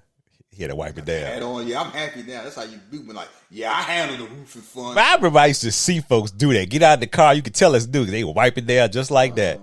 Yeah, that's how you dress That's how you dress. You know, you don't get the mac and cheese first. You handle the light bill at the lodge this month. Can't tell nobody nothing. Make sure my mac and cheese and yams touch. Yeah, I saw y'all here donating $5. I donated $500. So guess who's getting 2 plates? Guess who's sitting at the front? The storm is past. That's why a lot of people be stunting so they can let everybody know. Yeah, I donated the most this month. I don't need to tell nobody, but I just want y'all to know. Everybody happy now. See, Treasurer and Vice Marshal, for those successful investments they made, investments on the stock market. See, that's something that sounds nice if you don't know. It's like, oh, I made this money on the stock market. It sounds plausible enough compared to I hypnotized somebody into beating the middleweight champion and bet on it. Yeah, because they probably, I'm almost sure they don't ask them no questions of how you got the money. Now I'm be like, oh, Bitcoin. That's all I'll take. Yeah, I was in that for like a week. I'm like, you know what? Nah, got my money back. Like this seemed like fraud.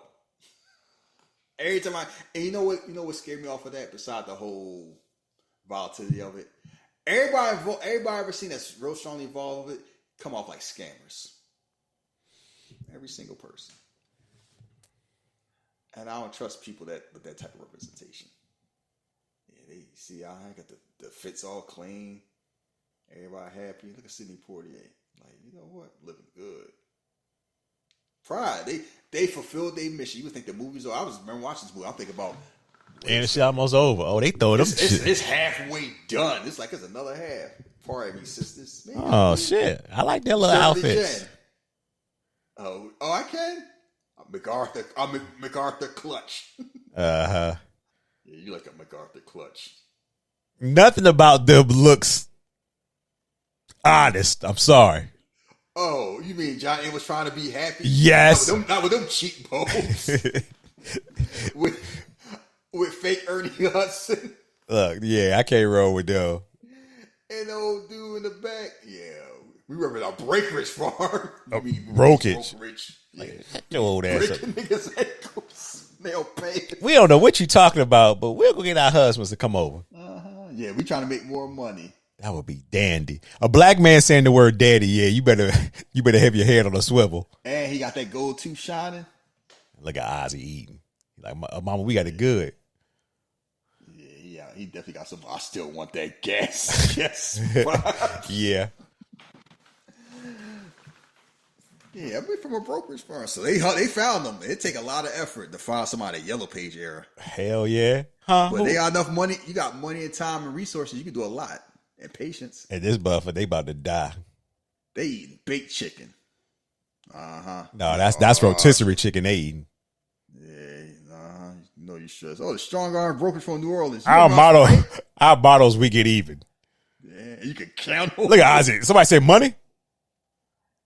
Somebody say money.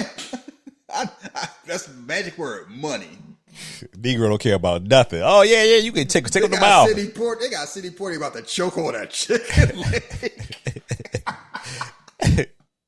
That man scared as shit. Is wild. It's kind of like I wish I couldn't see Denzel acting that way, but I did see Training Day. Yes. Jake, give my money. I need that money, Jake.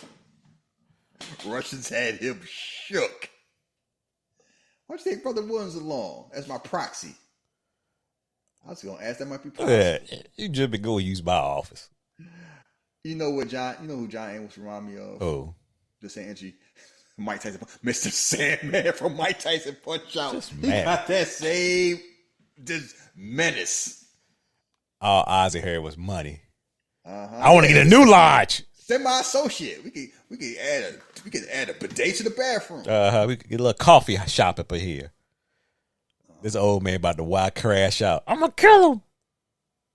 Yeah. Look at him. Bye, baby. Yeah, you that man ready to light that ass up with a hat. See how his face changed? Yeah, he was getting stressed out by young blood priests. Oh god damn!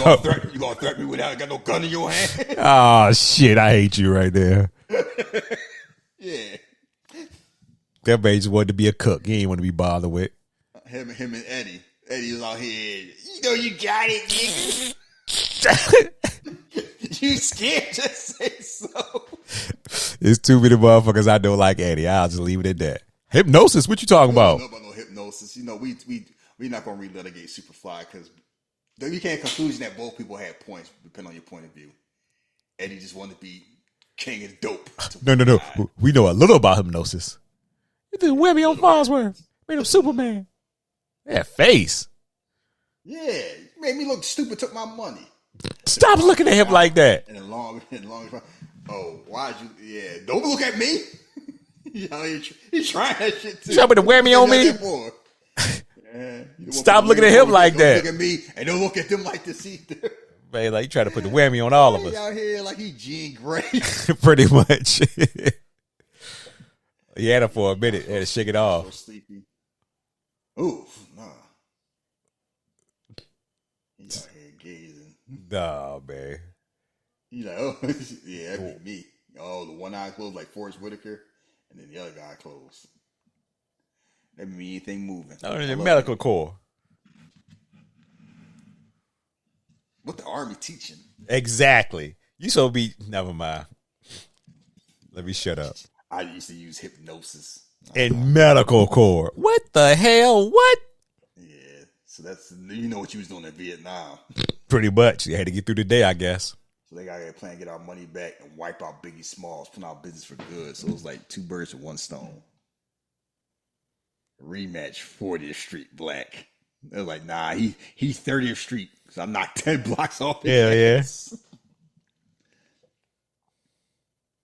Quiet as kept. Farnsworth is his old self again. His sparring partner knocked him around the ring. He lost that confidence you gave him. Mm-hmm. Man, he's back to his old self. Yeah. What you hypnotized Farnsworth again 3 days before the fight. So the world can see. He back when his condition. Then everybody won't bet on him and then send him back to normal. See, he had a plan. I like his plan too. Scamming. Mm-hmm. But he didn't think that he'll get double scammed, but I mean, no. That's the thing with scammer. They always think they're the smartest one in the room. He about to end with that flapjack. I've never seen somebody with a slapjack in real life before, but I wouldn't have any reason to. I guess cops be having it. I've seen the slapjack before. I ain't never seen it used before, but I've seen it before. I bet you have seen it before. And you never seen it. You turned your head when they was using it? No.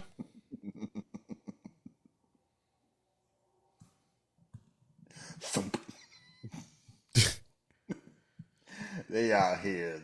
Look at this. This is you see how he is running? Yes. And they trying to chase him to hypnotize him. He don't hear Sidney Poitier huffing and puffing. Yeah, he do. But he got no air pads on. Man, about to put him back under.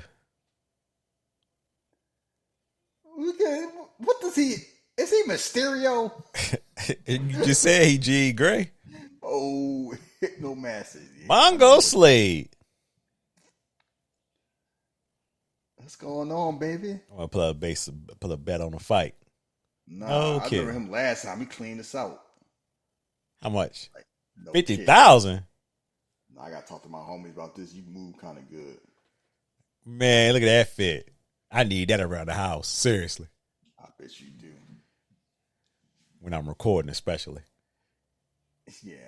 While you out here foraging your berries and your honey.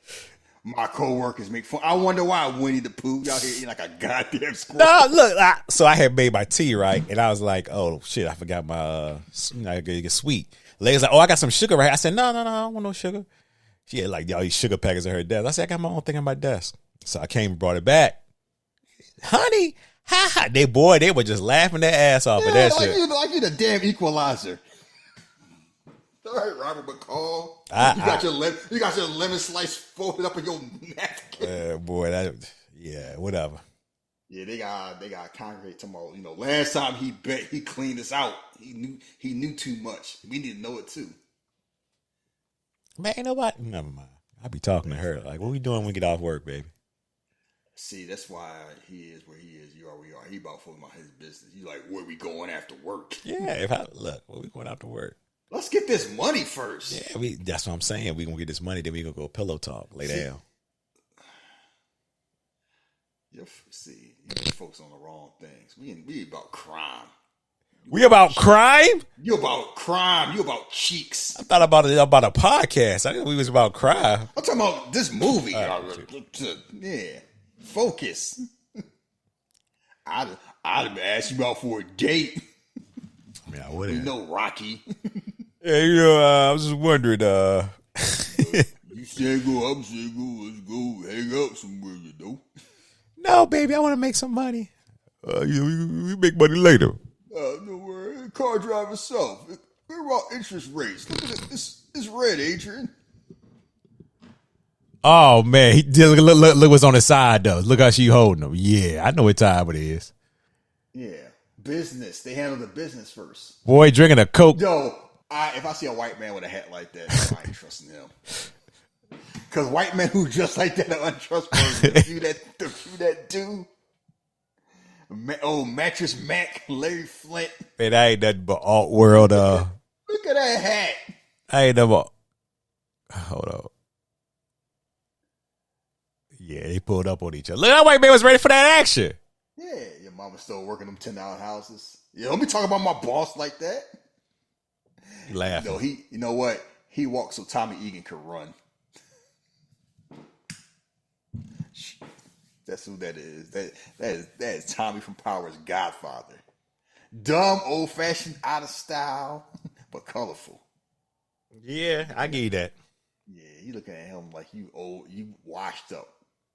Yeah, you out here still doing a running back and a fullback. Man, that white man ain't nothing but Gene Wilder. You know what? If Gene looked like that, Gene would have had a much different career. Gene Wilder, if he was a goon. We're not gonna slander Gene Wilder like that. I mean, Gene Wilder a goat, man. I fuck with Gene Wilder. Yes, he is. That dude too pretty to be Gene Wilder. So basically, they arguing they saying basically the way crime changed, and we don't need two black crime bosses in the South, so you need to retire. I'm gonna hit you so hard you won't see nothing ever. Meanwhile, you're a guest in my town. You need a boy look for some action. You can bet on the fight. I'll cover everything you got, sucker. Yeah, he mad about that. I'm mad as hell that now I'm thinking like you dead ass right there, Bobby. All probably a clean 30 something.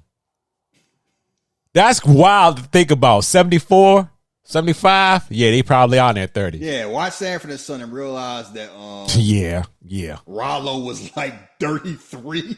Yeah. And you think he like 60. Lamont was probably like Fred, and who's the other one? Fred and what's that woman? Estelle? No, his homie. Rollo was it? No, not Rollo. Was it Grady? Grady, they were in their 40s. And so like he like 70 years old, he probably like 40. That is wild. Like what type of hair and makeup were they using? Lamont was probably like 20. Lamont was probably like So Ruka's age. Oh my God, here you go.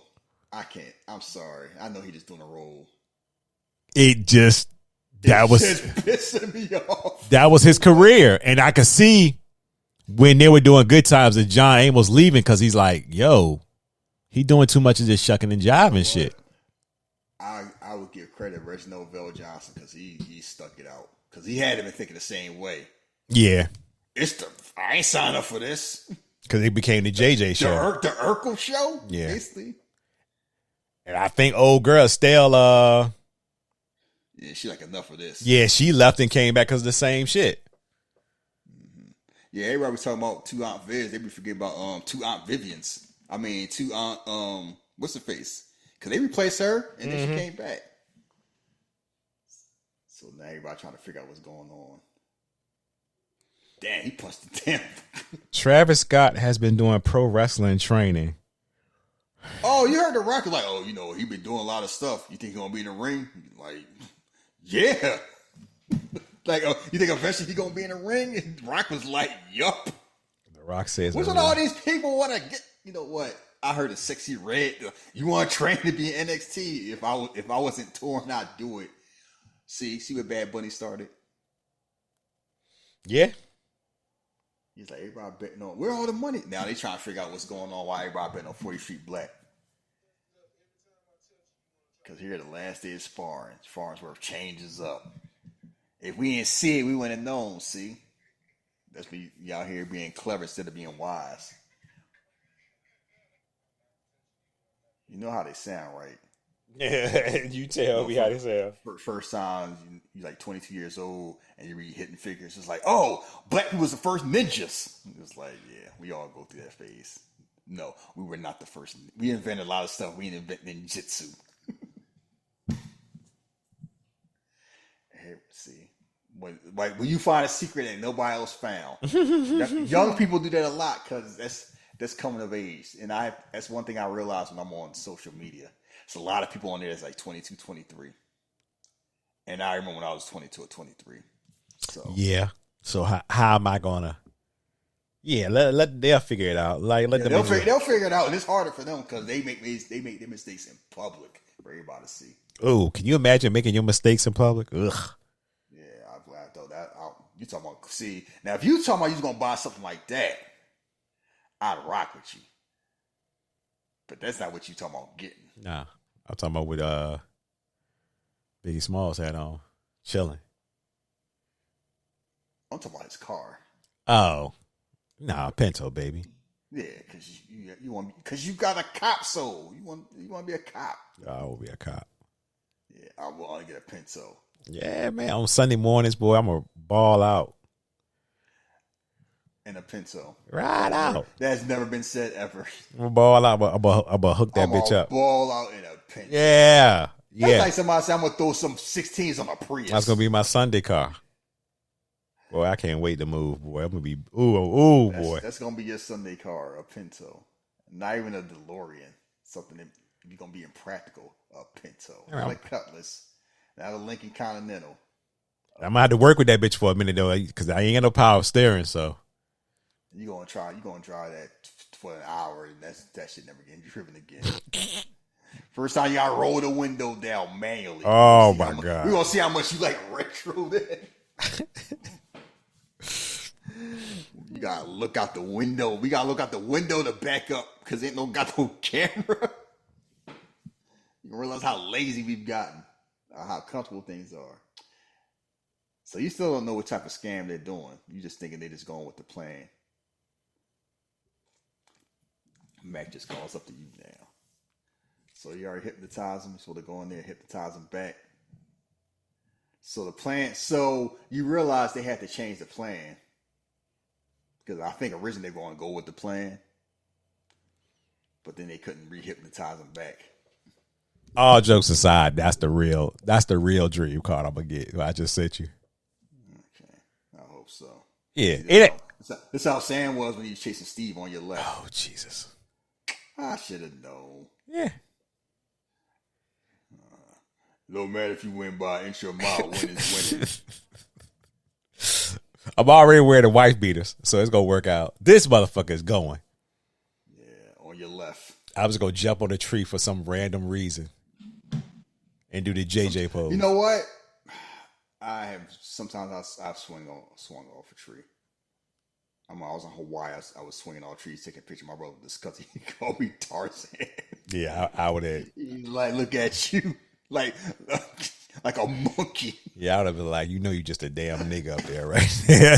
Get off that damn tree. That's basically what he said in no uncertain terms. I was like, it was just fun. I was like, we get your ass off that damn tree is what he should have said. And I was like 29 too. I wasn't even a kid.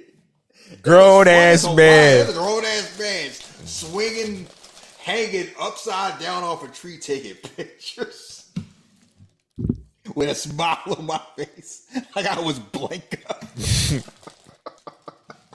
No, she about to go snitch.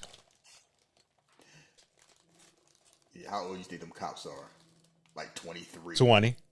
He probably like 31. That trainer. That's how you know Carl Weathers was in shape, because Carl Weathers looked young back then. And that took work. He's like, I ain't smoking. You see how I look, baby? Cigarettes on my face. She's like, I don't know. I guess I'll let y'all in. No questions asked. I left the key. Yeah, I got my ID somewhere. Nah, I'll show it to you. Boy, you try that now. You can sue the hotel. You gonna get that? You gonna get? Let's see. You gonna rock Sidney Poitier or Bill Cosby? Bills. Yeah, you wouldn't get the suit to the tie too short.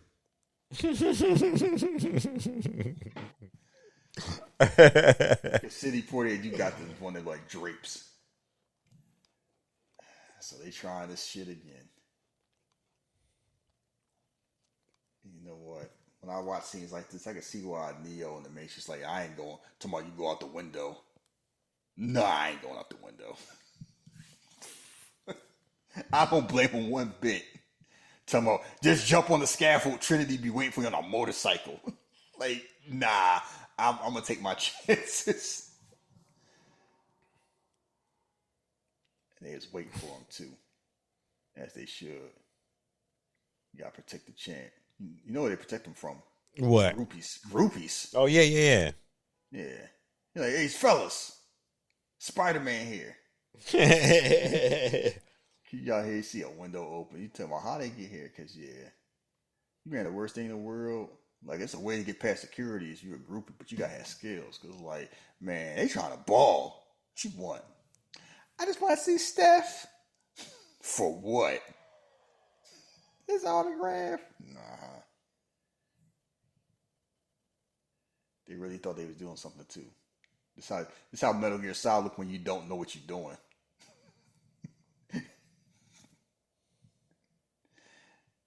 Now, and they would have got shot. They talking about, I got to pull my card out.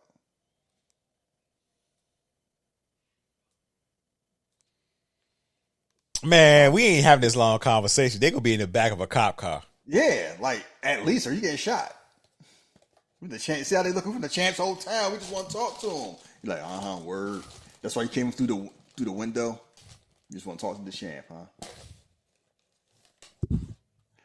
And you know, Bill Cosby seemed like he's been scamming a lot. Sidney Poitier seemed like I just be going with my homie and just try to help him scam.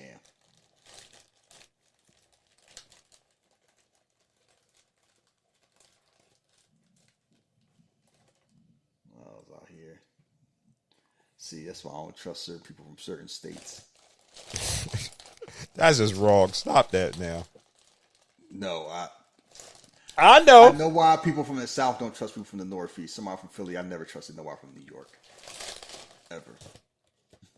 I thought everybody in New York was a crook and a scammer. And now you know why. But they all act like, and these are Southern people doing this. They're from Atlanta. They're from Atlanta.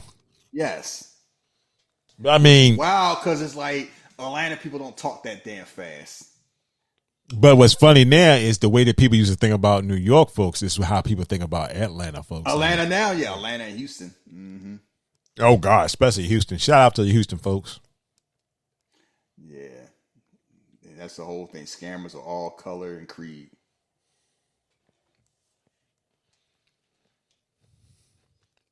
Doesn't have anybody to identify with.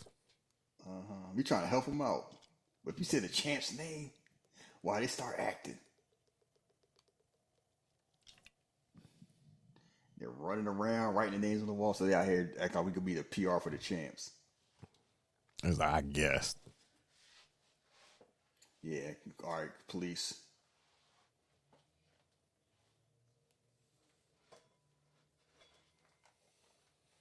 Yeah, I'm surprised this bit went on for so long.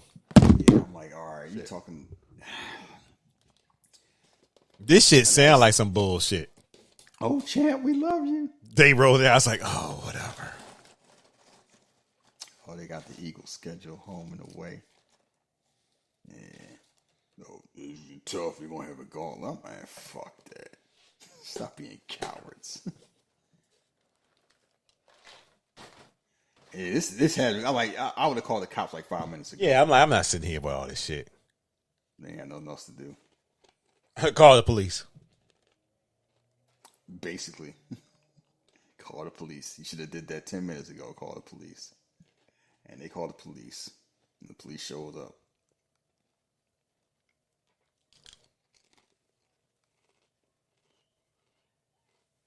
Is that the best they can do?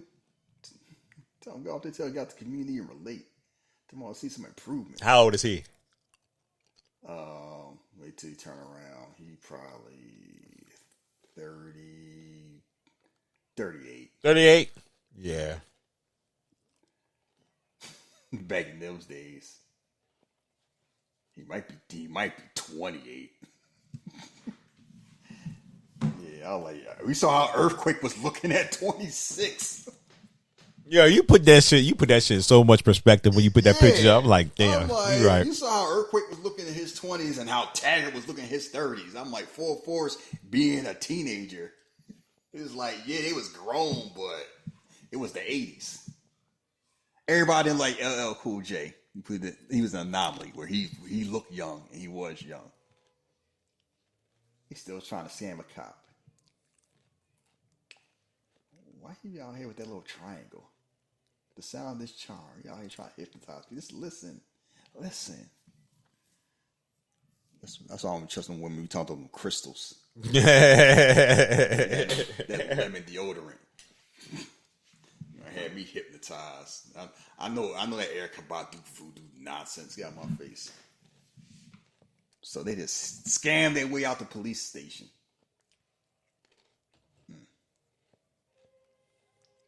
That's all it took, huh?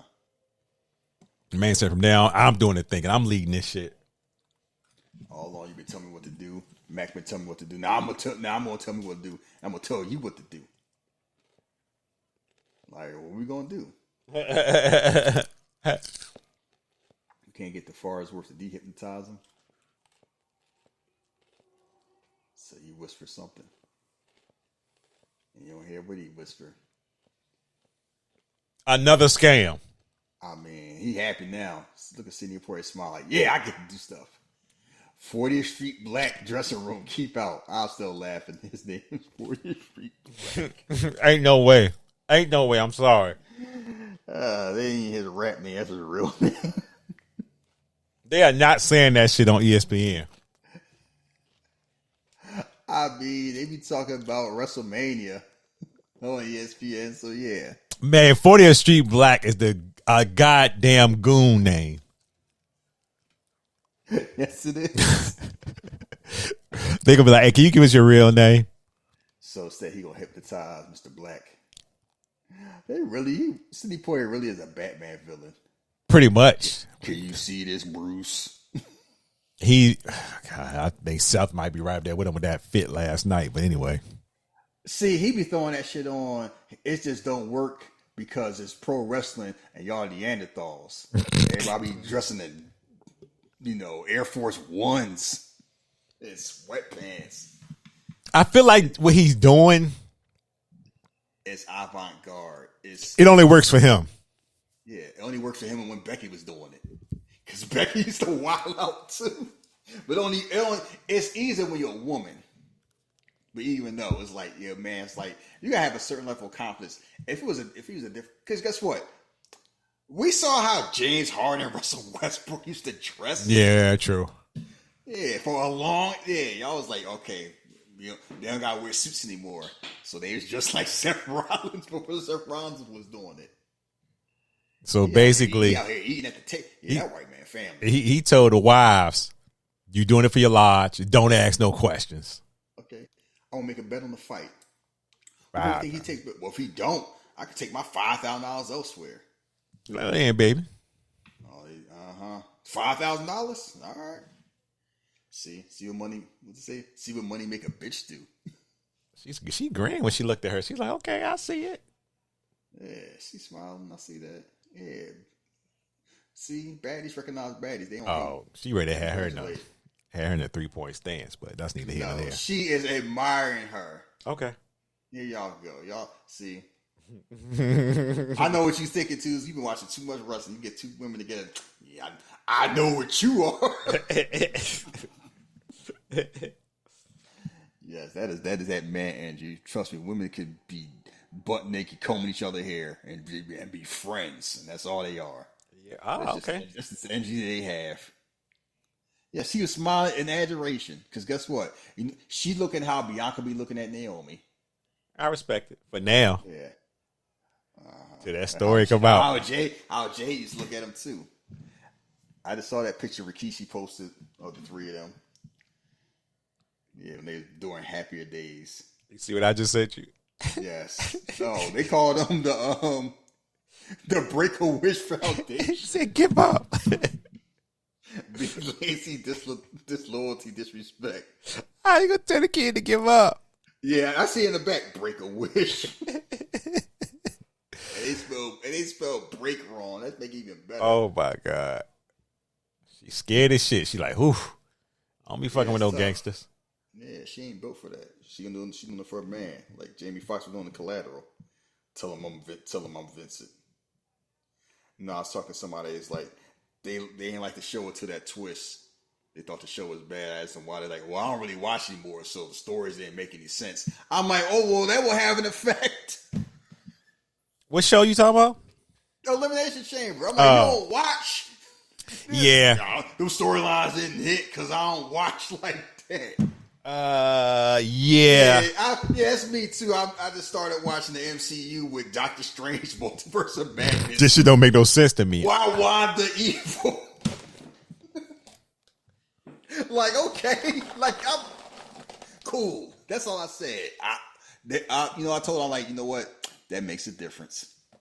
Yeah, you were very nice about it. Yes. Not watching will have an impact on what you watch. Because it do. Like, you just can't slide in.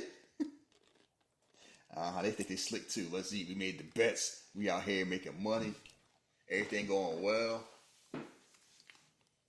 Even everybody laughing like it's good fellas.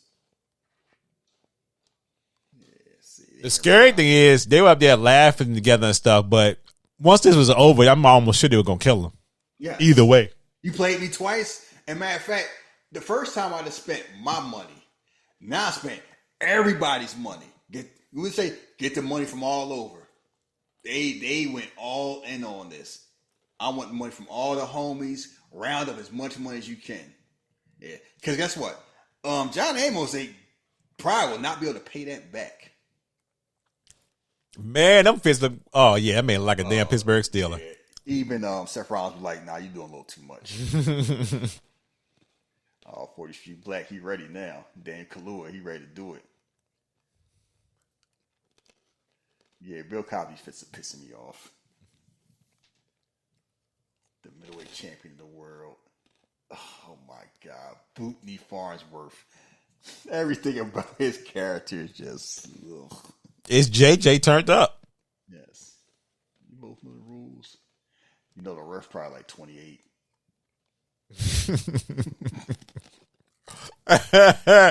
That man might be 24 just out of college. Because you want to know what? Stallone was not that old and Rocky. But how old did he look? He looked like he was like 37. He's probably like in his 20s, or probably like late 20s. Man had City Miles.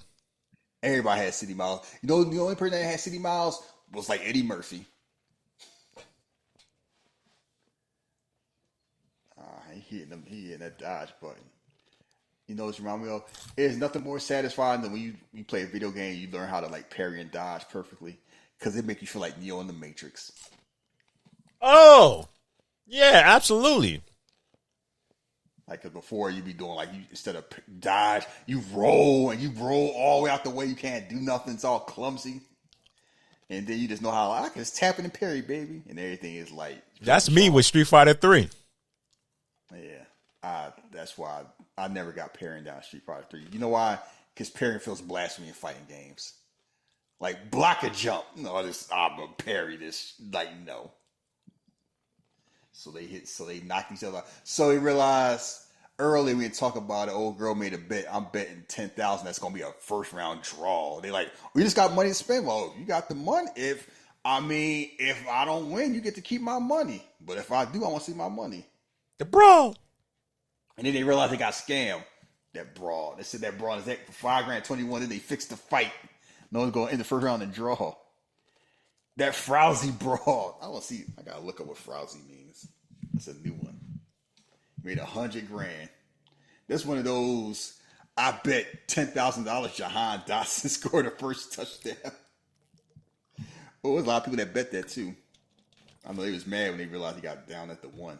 Oh man, and Fry just mad. Frowsy. She's like, oh shit. Damn. Scruffy and neglected in appearance. She didn't look scruffy to me. He was mad. Like, yeah, I'll be mad too. All right. Step on it, man. Yeah, you take a long time. Man, I wish I would be driving you screaming at me like that. I would never scream at somebody that's driving. That's how you get an accident. Well, thank you. I do appreciate that, but you'll wait till at least I stop. Drive, motherfucker. Like the snowfall. For some reason, I can see you doing that. That's not. I don't have that type of energy. I don't get. You have that James Evans feel. I ain't saying it just feel. You mean John Amos? John Amos, where you just pop. I'm more like Gus Fring. Oh Jesus! I don't get loud. I don't shout. You could have got out. You could have stayed out, but you wanted to be greedy. Basically, I'm like Gus and Mike. Just had to have it your way. Everything was going good, but you had to feel like you smarter than everybody. They ruined it. Mike was giving it to him though, and he was right. He was right. And his words, you watch Better Call Saul, and it's make you hate Walter White even more. Breaking. So you know my manager, she has not finished Breaking Bad yet. You want me to tell you where she stopped off at? When Jessica Jones died. I said, why did you stop there? She said, I can't tell you why, but I've done it twice. I've started it. I mean, because you know why? Any doubt that you had that Walter White was like maybe misunderstood or not that bad went out the window. Maybe that's right. Why. That's why.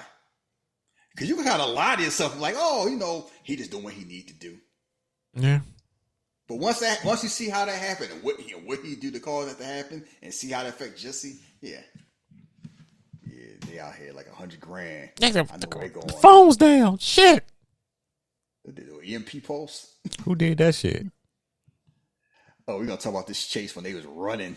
Oh yeah, this boy. The streets of New Orleans. You better. I'm trying to figure out what part of New Orleans, because they actually filmed this in Atlanta, New Orleans. Yeah, Atlanta, New Orleans. What part of New Orleans was they at?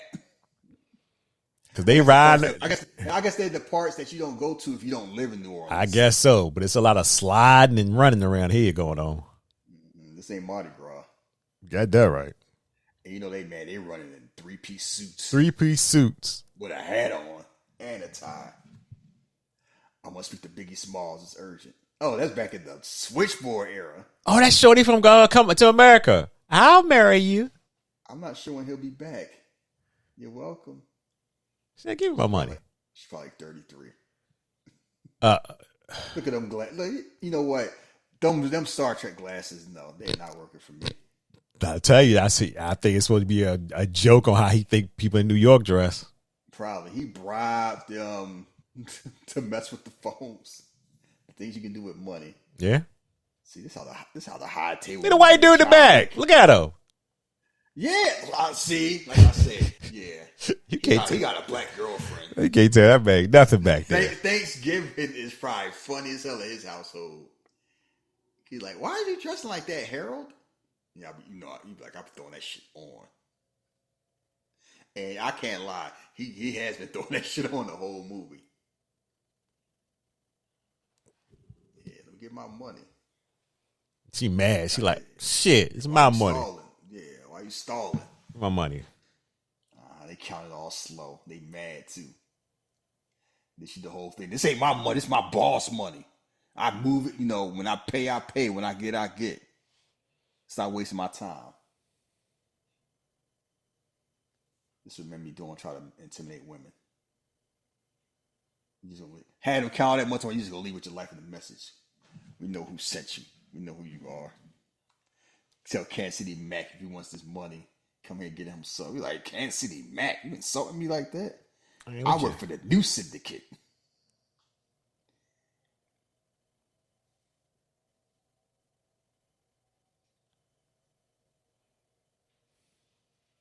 You sure surprised me, Mr. Smalls. You think I work for that country chump? I work for the new syndicate, sugar. Yeah, she a scammer too. She know what her husband's up to. Yeah. When they win, I pick up. When they lose, I deliver. And he out here, it's the whole thing. If it sounds plausible enough, they go with it.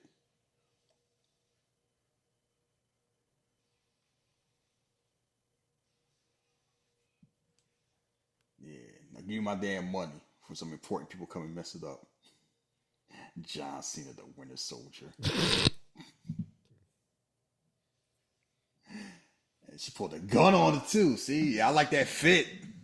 But this business, get that thing on my face before I make her eat it. She got the blicky. Yeah, that definitely would be Journey Smollett. Had a little more lines though. She ain't coming in there just to stand there and look. I mean, early era Journey Smollett. Yeah, I get you that. You gotta start somewhere. Like it'd be wild when you see what's his name from Snowfall Damson Idris, that'd be like like a Liam Neeson movie. Like I didn't realize I think it was a Commuter. I'm like, wait a second. I know that ain't Franklin Saint. I'm like, he's in there for like with 3 lines. So I'm here for the pickup. Yeah, they bribed the phone company. They bribed the cops. See, you make enough money. And also, you keep in mind, that's $100,000 in the 70s. Oh, yeah, that's different. Yeah. You're 6'2" and good looking. How would you like to be 4'2" and ugly? Air condition your brains, the range for you to spend some time in the bottom of the ocean, a box of cement. Oh, he talking tough. What's this, 1975, right? Or 4? 1975. You looking at how much it would have been? Yeah, today it'd be about close to 600,000, 100,000. Yes, yeah. Woo. Jamie Foxx and LeBron James, he came with a cure for cancer. They would say, well, what about diabetes? I mean, that's... And he ain't wrong. Yeah, he ain't wrong. Like, I've been hearing the debates and stuff about sports and sports media. LeBron right. Yeah, he ain't wrong. He ain't wrong. As soon as he said it, Stephen A. Smith proved his point. Like, why be face the lead? They're just going to shit on you. And what they do next day, shit on them for saying it. Yeah, it's like... Oh, you trying to tell me why they out here? Why the old heads didn't have to worry about it? The old heads didn't have Twitter. You man, they had Twitter during a Michael Jordan era.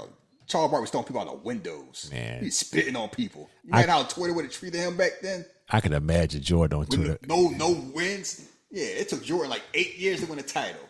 Like, yes, I remember how they talked about him back when I was a kid. That was just newspapers and like barely cable TV. People just talking because they talking. Then Stephen A. put on that defensive hat real quick when you just need to do something better. Yo, when old boy that used to play for the Washington came out there and was talking, I was like, yo, he ain't lying. He's spitting facts to him. Arenas, yeah, Gilbert Arenas. That say a lot when a clown be spitting facts because he a clown too. I don't keep up with him, so I wouldn't know. Yeah, good. You're doing yourself a favor. They are having a chase with church. Yeah, they told your woman, y'all get back to Atlanta. We'll figure it out.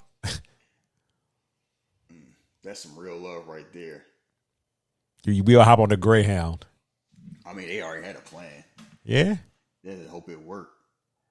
Yeah, everything had to go right, especially this part. Also, I can tell it's New Orleans. It's a bunch of black people running around. You ain't see one cop stop them on the street. There they are. Look, old white dude. This is why I be the only white dude in the crew. Everybody said he rolled with the brothers. You roll with the brothers. It's funny where he a DEI. I noticed him when I watched the movie, but I ain't paid attention like how much he stood out until I watched it now, and I'm like, where's that white man doing hanging with? That man, I'm almost sure that man went to Norfolk State. He was. He went to one of those schools. Man, I think college was cheap enough that he didn't have to go to Norfolk State. Sure. All right. Yeah. If you say so. Although it's wild because... Sure he ain't go to Morehouse? Yeah. They ain't start doing that till like the 90s. All right. Yeah. Because guess what? I had white classmates. No, Asian classmates. I was like... I would look at some of my Cambodian, Korean classmates. I'm like, what your mama think about you being here at Howard? I never said it. I used to think that, like, was that your dream? Be in school in D.C. with us? It might have been. Who knows? Yeah, right. Yeah, might have been my ass. I know DEI when I see it. That's exactly what that was. They just run up in people's houses. They're like, what the fuck? Like, and they went back how to many times did that happen? Yeah, because they went back like, just another night. At least they wasn't a crackhead. Yeah, crack wasn't out yet, so they just probably doing like heroin. But it's just wild. Like, I never lived in the projects. It went that way. Maybe we'll get your goddamn hands off my plate. Hell wrong with him. Yeah. You know, he was raised better than that. Just grabbing because you hungry. Like, nah, you don't do that. And unwashed hands too? Woo! Yeah. You know he wasn't raised right. They just running through everywhere. Just get up, Bill Cosby. You're not gonna have me sweat his pants, but yeah, them tight ass pants. Oh man, they were also that had to been a stunt, man. They were getting it in that truck though. Okay, they had enough money to hire these two stuntmen because I know Sidney Poitier is not doing that jump on that truck to that ladder. I know damn sure Bill Cosby ain't doing that. Man, might want to be fit. You never know. Yeah, okay. I know. Never know. I do know. Yes, you do. Man, come on, man. Just like I know Rick Ross was never on no damn hangar. Trust me. Oh shit! There's weight limits because man, I'm getting jumped. You see that security guard get jumped? Yeah. Oh man, I don't like that, man. But you like to say caught lacking. He should have been reading that newspaper. Nah, man, but man, they expect nothing like this. He's probably having a cool night. Keep your head on the swivel. You won't get jumped by no white man. You got jumped by a bunch of black dudes and a white man. Come on now. Yeah, go on, Daredevil. Like, nah, we ain't making that jump. Man, it's a yellow ass suit. You need to take that suit off. Please. It's not even the suit, it's them pants so damn tight. Yeet. Also, we can talk about how John Amos is running. Everybody tired. That man is right. He is Earl Campbell. Oh, at least pumping everything. At least I know where Juice got the scene from. Yeah, you think Bill Cosby made that jump? Yeah. Yeah, I bet you do. You ain't pissing me off. I'm just gonna let you have your fun. Yeah. They were young and sprightly there, man. They probably could make the jump. Yeah, he had a pudding pop infused jump. Could you make that jump? Nah. Then why you think Bill Cosby could? But I'm different. Yeah, you honest about yourself. You just lying about him. Man, try to annoy me. I'm just ready for y'all to pick up Myles Garrett. Leave it at that right now. Just you know what? Once Washington made that trade, because that was the other team that was they made that trade for Debo and picked up the salary. I don't know what's gonna happen, but everybody acting like, well, if it happens, don't be surprised.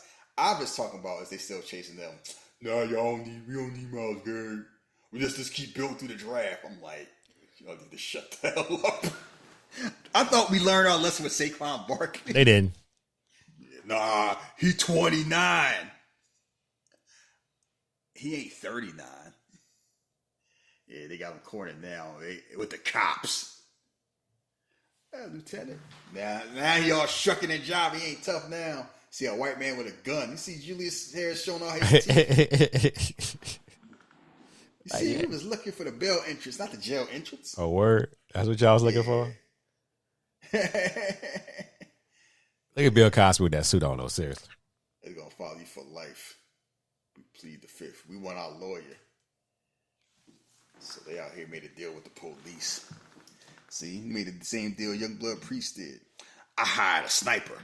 Not no crackhead one, too, a white one. Said anything happened to me, he gonna kill you and your family. So he gonna let me go with my dope. So he said, basically, we gonna start singing and snitching on all of y'all. Look at John Amos' face. He's like, argh! Yeah, because he know he ain't got no choice. He gonna have to deal with it. He gotta hold his L. Yeah, that's the worst time. You know, sometimes you just gotta hold it. It's never fun, but it's better than not trying to hold it, make it worse.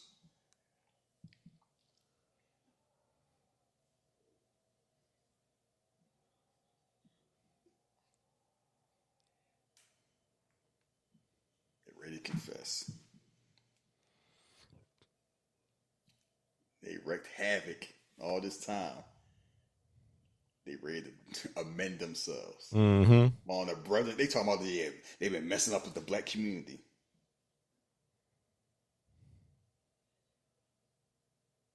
MacArthur Clutch.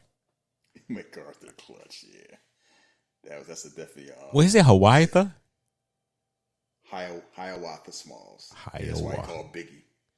Hiawatha. Yeah, those are definitely Jim Crow names.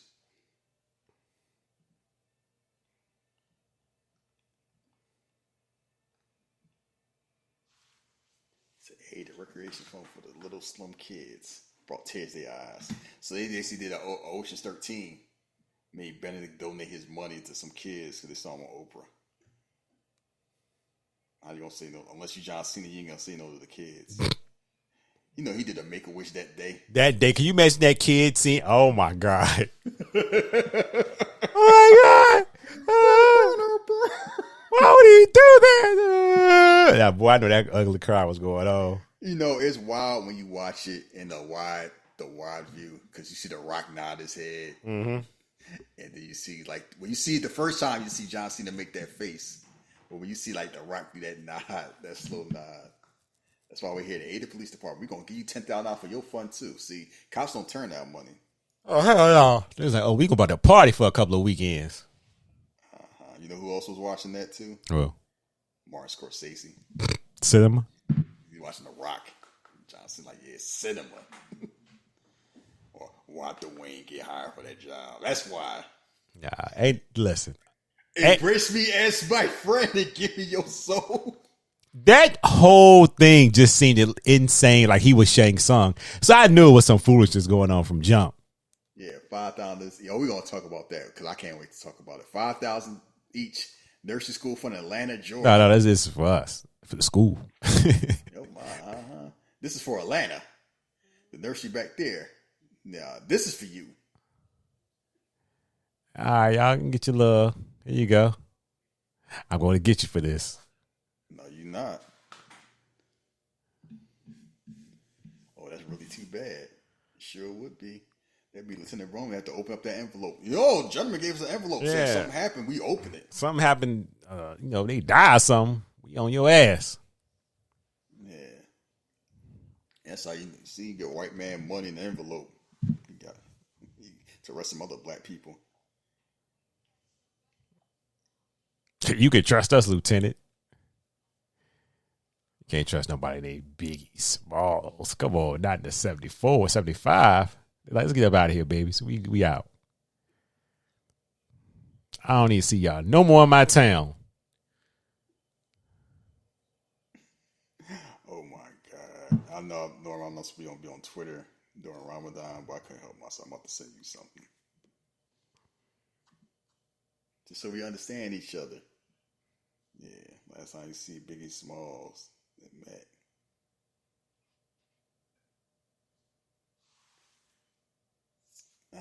You could have lied to me. You got me in trouble. Abdullah's Turkish baths. Ha! Red Entrance Police Department. Look at that. Pulled a fast one. That man said he was telling y'all without telling you. Even his heel turn took place before Grand Theft Auto 6 came out. That's crazy. Like, you're like, oh, yeah, man, stop playing, man. Nah, let me look in your eyes, baby. No. He want to still continue to scam him. Look at him. Of course, with a beard and that fit on, he want to continue scamming. Yeah, if Muhammad Ali fought Sammy Davis Jr. Yeah, so that was Let's Do It Again. Yes, it was. Next week, y'all will be hearing the long-awaited Final Destination episode. So there's that. We don't have to worry about picking and choosing nothing. Yeah, I guess we can get back into the wrestling talk there since we've been talking about it so much. Oh my God, where to begin? So, if anybody was watching Elimination Chamber, after 22 years during his farewell tour, bye, I'm done. John Cena did what he said. He said he's gonna do his best for business, turn heel, and join The Rock, which is funny on so many levels. You remember when John Cena was getting on The Rock for being a part-time wrestler. Oh, yes. Coming and going, and he Mr. Hollywood now. Mm-hmm. And then he apologized when The Rock helped him put his foot in the Hollywood. Mm-hmm. Remember see how The Rock was like helping out John Cena behind the scenes, Yep. roles and stuff. And yeah, like John Cena ended up being in the Fast and Furious movie, just like The Rock was. So, and you know, remember John Cena lost the Royal Rumble, said, you know, what's best for business and me win the title, break Ric Flair's record, and win an Elimination Chamber. I ain't gonna qualify for it though. I'm just gonna show up. I'm just gonna show up. So and it was like everybody was kind of like, "Oh, that's odd," because that don't sound like a hero. That's not really how a hero normally moves. Because like you wouldn't hear like because it's funny in hindsight. It was so many clues and we just kind of ignored them. Yeah, because he wasn't talking brave. He's talking about I'm doing what's best for me. I'm doing what's best for business, and I am actively. Big dick energy. Yeah, I'm gonna be in the Elimination Chamber. Ain't nobody gonna tell me no. And yeah, and it's wild where all like the baby, like all the people that's like acknowledge, like you know, that's kind of a dick move, I guess. I mean, I would do that too from him, but it's a shame. Like we gotta earn a way. And the clue should like one when they move like to start it off, the whole like Rock shows up, and we wonder like why the Rock showing up because it came out of nowhere. And he's like, oh. You know, you're doing well, Cody, but you could do better. That whole thing is you got a bus. Man, you had a plane. You know, how many files you got? I got the most files in the world. You want to be like me? You can have it all. Just give me your soul. And he caressed his cheek, and everybody was looking at it like, what in the world is he talking about? People thought The Rock lost his damn mind. So we get to Elimination Chamber after John Cena heelishly won because he saw what Seth Rollins did to CM Punk. Did that stop him from choking out CM Punk? Yeah, but he did say I'm sorry as he was choking him out. I'm sorry. Yeah, I ain't mean to do it. You my friend and I miss you. Strangled that man to sleep. So Rock shows up with Travis Scott for some reason that we find out later. Cody, you know. You see this belt? I made this belt the date when your dad died because he's my friend. You want to have it all? Embrace me as my brother. Give me your soul and your life. It was almost like a Disney villain thing. Mm-hmm. And of course, Cody said no. Vociferously said no because they have cursed on WWE TV. I cannot remember the last time they let somebody say fuck. No. I don't think ever. That was the first. They bleeped it before because people have said it. They don't even bleeped it. That's the first time I ever heard it say ever, which is like a wild, like you going to use it for that. So the crowd goes nuts. And you see John Cena there whooping it up. A little too extra. Like, yeah, that's why I say that's right. And, you know, they do the hug. And Michael Cole was like a WrestleMania main event. And you see John Cena face change. Like somebody sent him his property tax bill after he won a new house, and you see The Rock do the head nod and do the throat slash, and it's wild where if you watching it, you see what's going on before Cody does, because you see The Rock and you see John Cena, but Cody don't see that. Cody just hugging, so they stop hugging. John Cena's like, you the man that kicked him in the nuts, proceed to beat that man down. Bust him open. Travis Scott is out there saging him and smacking him in the face. Then The Rock is beating him with a belt, and they leaving. And to say that Twitter was surprised or Twitter was flabbergasted is an understatement because that is not even arguing. I mean, at least since probably the most shocking heel turn of all time. And if it ain't number one, it's 1A with Hogan. Yeah, I could get either arguments depending on your age. That's the only one that's close is the Hogan one. Yeah. And it's just wild where logically from a storyline standpoint, it makes perfect sense. You just would never think WWE would have the balls to do that because it's like, yes, John Cena is retiring. And he hasn't been a heel since he turned babyface. And that was, 22 years ago. That's been a long time. And just seeing him with that look, just that blank Frankenstein monster look, and You know what's really funny about this? What's up? We could have avoided all this if we just had Rock versus Roman Reigns. We wouldn't even be having this conversation right now. I mean, there's some truth to that.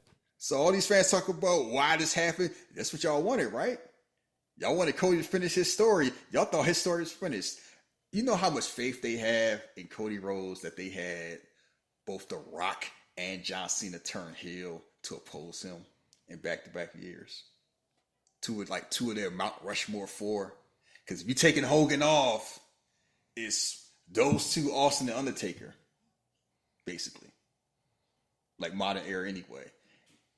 And it's just seeing Cody Rhodes just beat down with the Rolex watch. And I don't know what's the funniest thing about it. The fact that it happened, or the fact that one day you got to explain, like, why was Travis Scott involved? Actively involved. What he got against Cody Rhodes? I've tried to understand. I'm sorry, I got to keep bringing this up. Who burns sage on a person after you kick their ass? Who does that? Why? Repent. So you learn your lesson. Like Kyrie did that when he showed up back to Boston. Pretty much. But he did that before the game. Imagine doing that after the game. You dunked on Jason Tatum and then you lit some sage over him. Like, I hope you do better next time. And it's wild where representation matters because, they had Travis Scott out there smoking weed. I'm like, he was not smoking weed. Not this time. That was sage. It's a difference. If you hung around black people that knew black women, you would know what that is. But y'all cornballs don't. So y'all just say stuff. So and a night full of wild things. That's the wildest thing I've seen in a long time. Because Triple H said, elimination chamber going to change the game. And everybody was like, whatever. That changed the game. Like, if anybody was on the fence about WrestleMania, they're no longer on the fence. At all. John Cena versus Cody Rhodes at WrestleMania for the title. Evil John Cena working as a henchman for The Rock. A henchman.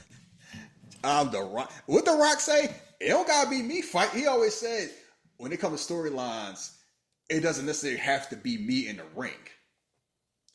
And shout out to The Rock. You know how unhinged he has been with these promos. You remember your dad? Remember when your daddy died? That was my friend too. You want to be better than your dad? You know, you and your mama, my mama, we friends. You want to be better friends? Just give me your soul. I'm gonna give you the world. Just embrace me. Like, it's just, when you take a step back, that's some evil shit The Rock has been doing with Cody Rhodes the past couple of years. And we just couldn't be laughing off because it's just been entertaining. Like, yes, he is, for any people doubting his acting skills, we just kind of brushed off The Rock has basically been insane. We've been going along with it. So kudos to Cody Rhodes. I would have never guessed when he was busy wasting time with Anthony Ogogo and AEW that one day he'd be doing this. Yeah, right. Like, he just made a thing. So that happened. And yeah, Naomi. You know what you did? Actually, we don't even know what you did yet. That whole that was coming. That clip I put, you see her like, girl, that's a guilty person I've ever seen in my life. The way she looking and like, oh shit, yeah, the jig is up.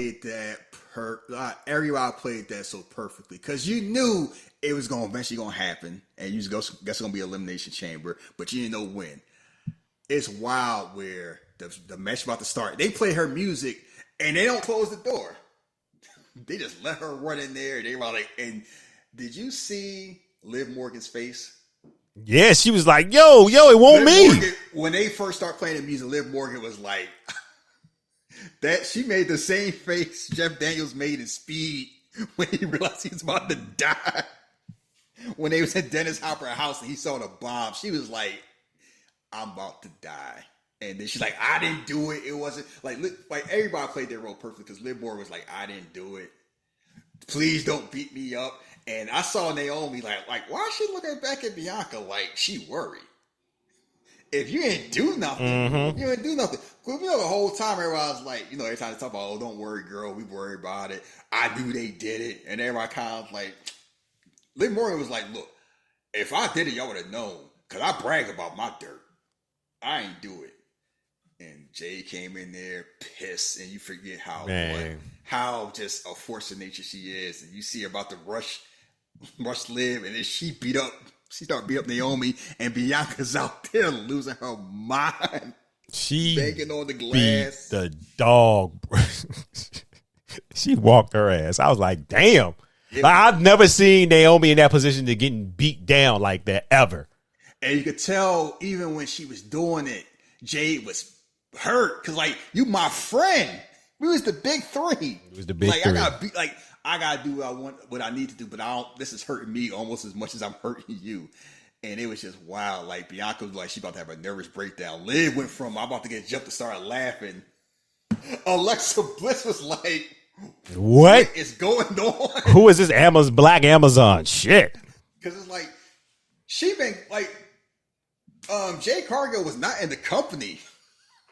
So she's like, I saw you on Wednesdays. Oh, you ain't seen her yet. Oh, you over here now? Shit. You know, Bailey is like, what? Oh, everybody was just shocked, and then they had to go with the match, and then Bianca had to get her stuff together. I want to say they had an awesome match. Everybody showed off. Shout out to Roxanne Perez showing she can hang with the big dog. Oh yes.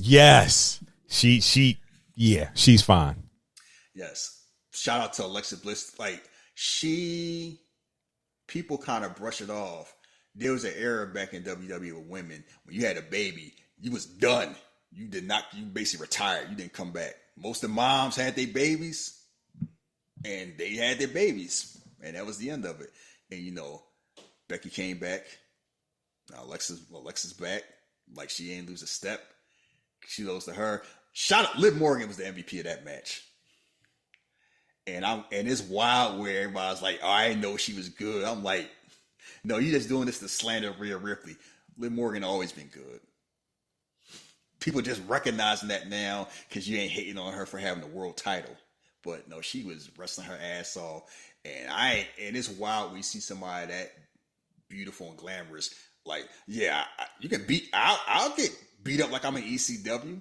She always be having cuts on her face and her back, and Bianca whipped the shit out of her with that with her hair. Like, I heard that, and it was just, now Bianca wins, and then of course Rhea comes out, and then Io comes out, and everybody just wants a triple threat match, and we're gonna see if we're gonna get what we want. But between all of that and the nonsense with Randy Orton, Sami Zayn, and Kevin Owens, and this overall, like, that was a fun, like you said when you texted me, it's stuff like that makes you, when pro wrestling hit, nothing touches pro wrestling as far as like the emotion that you can get and like the spectacle it has.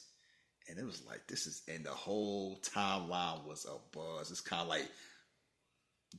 like non-wrestling people like, John Cena did what? Like, because we've been talking about John Cena going heel for how long? Years. Decades. Yes. Decades. Like that. If you want to talk about how obnoxious used to be, I remember the arguments that we had because we were that age. Like, we're part of the generation that we've seen John Cena whole career. So we've seen the ups and downs. So it's always funny seeing the younger generation. All they know is from him feuding with The Rock forward. That's the only John Cena they know. So as far as they know, John Cena never did anything wrong. He the greatest of all time. He always cut great promos. He was always awesome. As somebody who watched John Cena during the mid-2000s, I am here to tell you that was not the case. And because, what we say, normally baby faces that got booed like that didn't stay baby faces at all. That's just not how it worked. We saw with The Rock. If you don't get over the baby face, you get changed to heel. That's just how it go. And then you try again. And he was the first one. They're like, you know what? We're going to make it work. If we got to throw everybody at him. They had Triple H try. They had Shawn Michaels try. They turned Kurt Angle to a racist. They tried to to the point where Kurt Angle making fun of it. Like, I might say I hate black people. I might say I could say I could put Jesus in the ankle lock. I could say whatever I want, and the crowd's going to cheer me because they know I'm the man. He basically said this is nonsense, and we all know this is nonsense, and they just kept on doing it. So to see them do it now, it's just wild, and just boy, I can't wait for WrestleMania. Oh yeah, it's gonna be fun. I cannot wait. It is an exciting time to be a wrestling fan. And John Cena's a heel in Europe.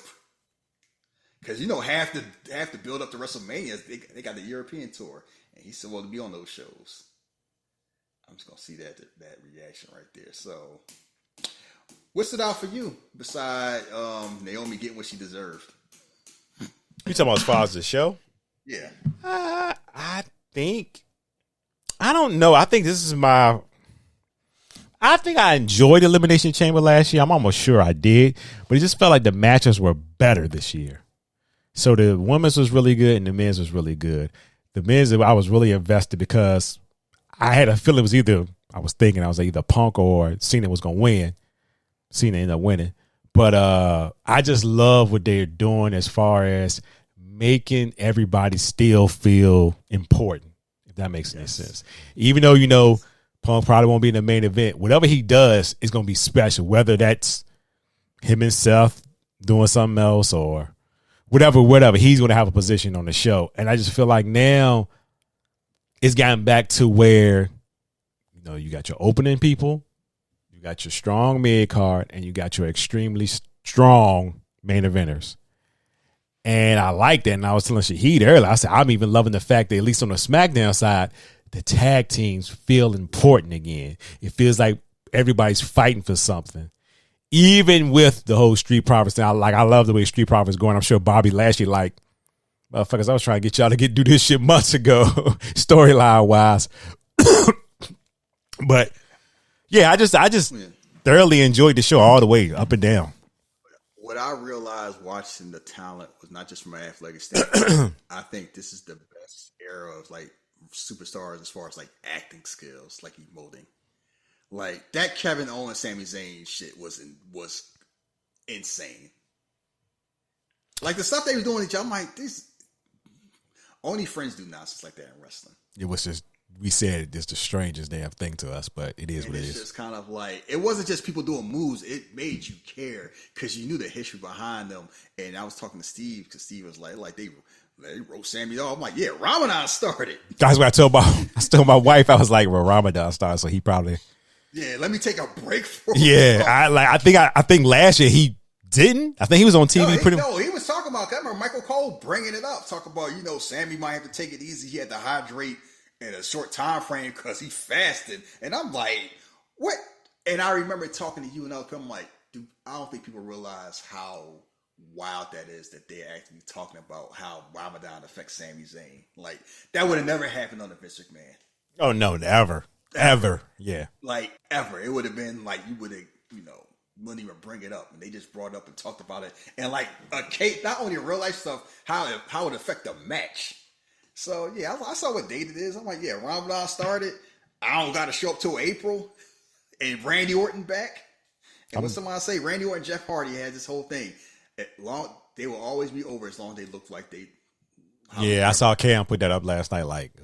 Randy Orton. But the thing about Randy Orton is Randy Orton somehow looks better than he did when he started, and that's unfair. Jeff Hardy looked the same, which is wild. Yeah, you just know it's miles on that body. So yeah, but it's having face paint help and him being in reasonable shape also help. Randy Orton's just jacked, yoked. Yes, yoked, and I can still do the moves I can do. But just that acting, the women, seeing how Bianca, Liv, Naomi, and Jade, it's kind of it makes you care about you watching. And the main event, they had to sell that. Cody was like, "Fuck you, Rock. I'm the man of people." And Rock didn't even get mad. No, he already had his plan. He figured he was going to do that. He figured. It's it's wild because The Rock was saying the most insane nonsense imaginable. Right. Calm and rational matter. And what would your dead daddy think? That was what daddy did. I made a belt with the day he died on it. It was just insane. I want your soul. Take the long road. Take the high road. take the dusty road, like your daddy who died. That hurt my feelings too when he died. You remember your daddy? Remember this? Just in case you forgot, here goes the belt with his date on it. I'm like, after last year, talking about I'm gonna beat you with this belt, put your blood on it, and show it to your mama. It's like, oh, guess what? Your mama, my mama, they hang out. They're friends. and everything makes sense now. He suckered him in because remember that Raw, you're our champion, and everybody's like, why Rock coming out there saying that when he was just feuding him? It just don't make sense. Now everything kind of lines up. Yeah, Rock was like, I got a plan. Then he holding the 3 fingers up like how John Cena do. He had his in, right? And Cena does his out. Yeah. Yes. He had his out. It's like, it's enough clues in there for all this to make sense if you just was looking for it. I think the biggest thing was, it clicked in for me the way how John Cena was talking about the Elimination Chamber. I'm just going to be in it. It's best for business. Like when John Cena was talking about being in the Royal Rumble, he sounded like a hero. I want to do it one last time to show if I got it. And like that. When John Cena lost the Royal Rumble, his next thing is, oh well, I'm going to be in the Elimination Chamber because I want the belt. I was like, oh, okay. That sound like the John Cena I remember that saw Rey Mysterio win the title and asked for a title match that same night. People been having fun point out, I knew John Cena wasn't shit. There's been a lot of that on Twitter. Oh, I saw old boy Zack Ryder. Matt Cardona did that, carrying cross. Jordan Grace was like, I knew how Cena moved since 2011. It's like, it's just wild where it's... I remember when Hogan turned heel, but it's different for me. Because guess what? You know when I knew Hogan turned heel? Mm-hmm. Oh my God. Yeah, basically, that's exactly what it is. They all old heads. That team would have looked great 3 years ago. That's what I've been saying. So I had just went to school for college, so I was at Hampton during the summertime. And I didn't have cable, so I wasn't watching wrestling.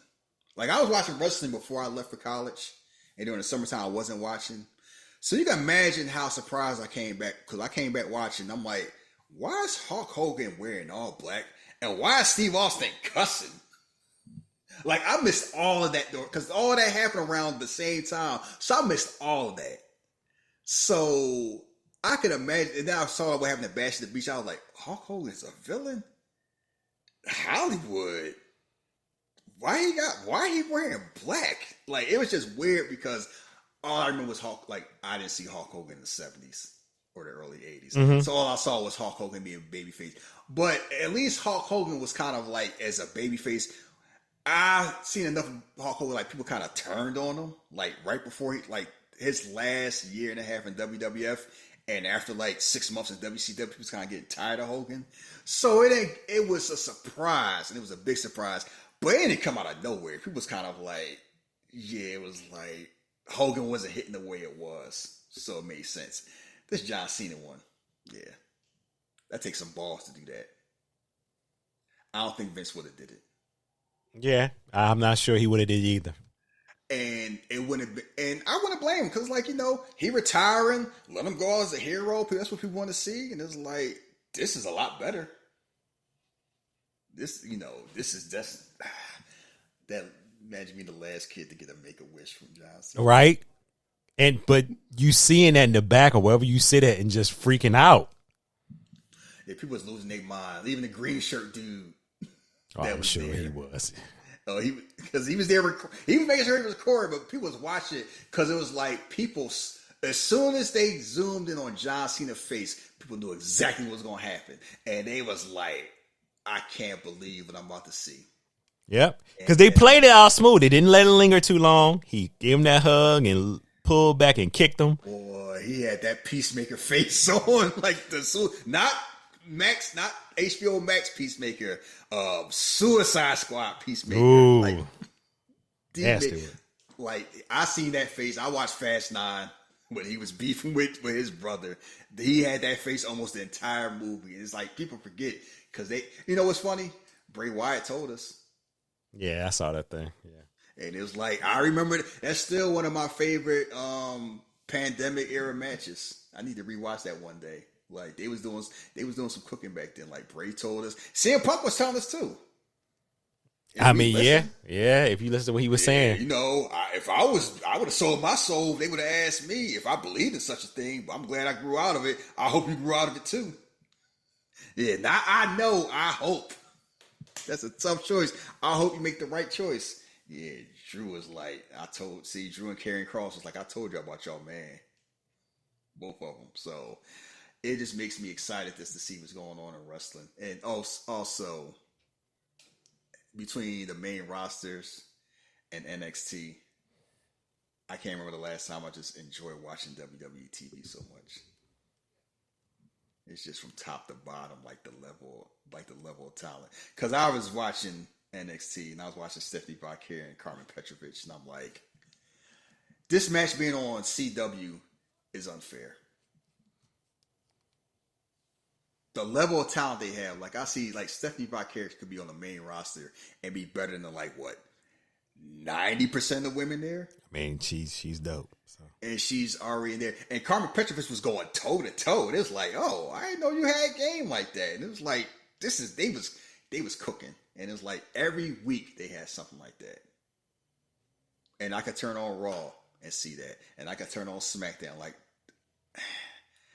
I'm not gonna hate on certain women because I don't want to denigrate women to elevate other women. But I saw what was going on in AEW with some of them women. And if I turn on WWE TV and I see like Bianca Belair or Io Sky or Rhea Ripley, or I see like Tiffany Stratton, and I see what's going on NXT, yeah, no, that's not the same. I'm glad AEW's doing better with the women because they had to. Cause I'm like, it ain't nowhere in the world you see somebody like you know who with her initials that start with a D, end with a D, and you see Rhea Ripley and you feel like they play the same sport. Cause they are not. Just like, you're a Vikings fan. Imagine seeing Adrian Peterson and act like, oh, it was like that in the 80s. Like that's Roger Craig was doing the same thing. I was like, let's just say I've seen Robert Smith and I've seen Adrian Peterson. There's a difference. And Robert Smith was great in his time, but there are different levels. Trust me. And I guess we talk about football before we go, because I'm talking about my team. So her word on the street is, Eagles looking at Myles Garrett looking at that. Are you rubbing your hands together as you talk about this? Oh, did you hear that? Oh, I'm sorry. Jesus. I clapped my hands. I didn't realize the greedy. I actually was. Motherfucker already won the Super Bowl and he want more. Look at him. I still want that guess. Yes. And you had better deliver. You damn right. You know why I'm laughing at that? Why? If they don't get him, no problem. I'm laughing at Eagles fans acting like, oh no, they don't need to do that. They won without him. Why are you going to, he's 29 years old and you could just draft. And I'm sitting here like, one, you ain't going to draft nobody as good as Myles Garrett anytime soon. Two, it ain't my money. If they can work out the money, I trust the Eagles work out the money. And three, it's Myles Garrett. What are we talking about? Yeah, I mean, you got a point with that one. He won Defensive Player of the Year just last year. He is 29. He is not 34, 35. Can you, I tell people at the same time, because I remember having a discussion with Eagles with Saquon Barkley. Well, anybody run behind that. You should spend that money on a running back. You know what I said? Yeah, but imagine Saquon Barkley on the Eagles. Think about how that would look. Yeah, you can get anybody guess what? A $2 burger is fine, but it don't hit like a $12 burger. Yeah, that's definitely true. You can complain about how much a $12 burger costs. Like people talk about, Five Guys, that burger costs too much. But guess what? I had Five Guys, I had McDonald's. Y'all like that's the same. You got lying to yourselves. Now, I'm not saying Five Guys is worth the price, but if you got the money, then it's worth it. I saw what Saquon Barkley did on the Eagles. Myles Garrett and Jalen Carter on the same team with that defense. That's nasty work. You know how everybody's saying tomorrow, the league. All you got to know is, hear how people talk about that. The league better not let that happen. I just hope we don't play y'all this year. I hope we don't play on the regular season. Y'all don't. Thank goodness. Thank goodness. Yeah. I'm like, because people worry about the cost and the draft picks. I'm like, just imagine getting a root for Myles Garrett on the Eagles. Wouldn't that be fun? Like, did Golden State need Kevin Durant? No. No, they was just the finals. Trust me, you can say what you want. I bet you it was real fun being a Golden State fan the first years Kevin Durant was on there. He just show up pulling the sword of omens out his ass whenever he needed to. Like, LeBron James was probably looking around like, what am I supposed to do? I got there with Steph and him. Like, yeah, this Myles Garrett on the Eagles. People complain about costs all they want to the first time they see him. Because guess what? I remember the Patriots fans, they got Wes Welker. You don't need Randy Moss. You know when they stopped saying that goofy shit? When they saw Tom Brady throw the ball a zillion yards in the air and Randy Moss jump over 3 people get a touchdown. Because guess what? Wes Welker wasn't doing that. That was some scary times, boy, down there. Yeah, you can say, well, they ain't win a Super Bowl. That was sheer ass luck.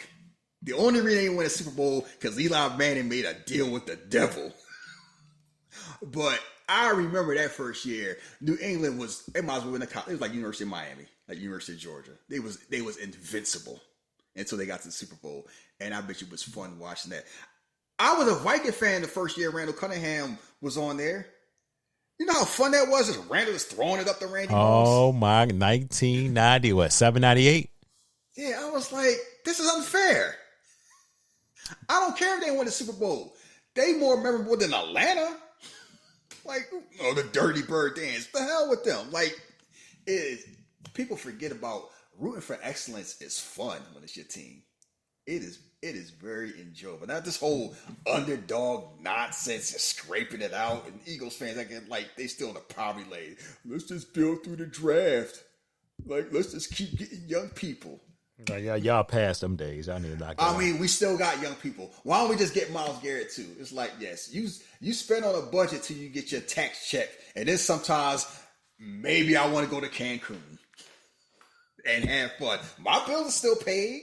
Ain't like I'm out here selling my couch to go to Cancun. I got a little extra there, so I'm sitting here listening to these fans like, why y'all being cowards? That's why I hated sports fans. Fans used to be fans. Now fans act like general managers. What about the salary cap? That is none of my business. Why do I care about the salary cap? Got nothing to do with it. I don't got to figure that out. It is not coming out of my money. I am a fan. And we only do that in sports. We don't do that. We don't do that watching movies. I never watch a Marvel movie talking about, well, I wonder how much Chris Hemsworth made. Like, I don't give a damn how much movie stars make. What they got to do with me? Oh, how The Rock make $88 million last year? Because they paid him that. What that got to do with me? If he made $35 million, are you going to like Red One more? Are you going to go see it if you found out he made it for $5 million? Who cares? It ain't my money. I ain't paying it. I hate pocket watching when it don't involve me. Yeah, well, it ain't my money. It's not my money. And I'll be pocket watching you, but that ain't my money either. I just like doing just to bother you because you be lying. I'm broke. Bro, why we get back on my pockets? My pockets ain't got nothing to do with this. I just want to prove a point. That's right. Your pocket got nothing to do with it. You just enjoying life. So don't be worrying about what, like, Jeff is very wealthy, but don't be worrying about it because ain't none of y'all. I am not wealthy. Stop saying I'm wealthy, bro. See? Shit like this is why I move the way I move. That man live in a building with a helipad. Yeah, that's some bullshit. Look, one more thing. You saw that movie theater that collapsed. Yeah, that's what you felt like I told you. It reminded me of what you took me to. The first thing I thought when I saw that news, I was like, yeah. Jeff had me watch the Expendables. I was worried about dying. Whatever. Anyway. Just be happy I did the show while I'm fasting. That is true. Yeah. You a soldier. Yes, I am. All right, you can wrap up. Yep. There's one more thing you want to talk about. No, I'm good. Follow us on social media. You can follow Shahid on Philly_drug. Follow me at Jeff versus the World. Also, like I said before, the long-awaited Final Destination episode will be out. Not this week coming, because this week coming, you'll be listening to this episode. but next week. So Shahid, we get a week off. Oh, perfect. I know that works for you. Maybe 2 weeks off because we ain't recording Monday. No, we ain't recording that. And then when the final destination, so maybe 2 weeks off. Oh, how about that? So, but y'all still be getting episodes in the meantime. Yeah. Until next time, we are out of here. Peace.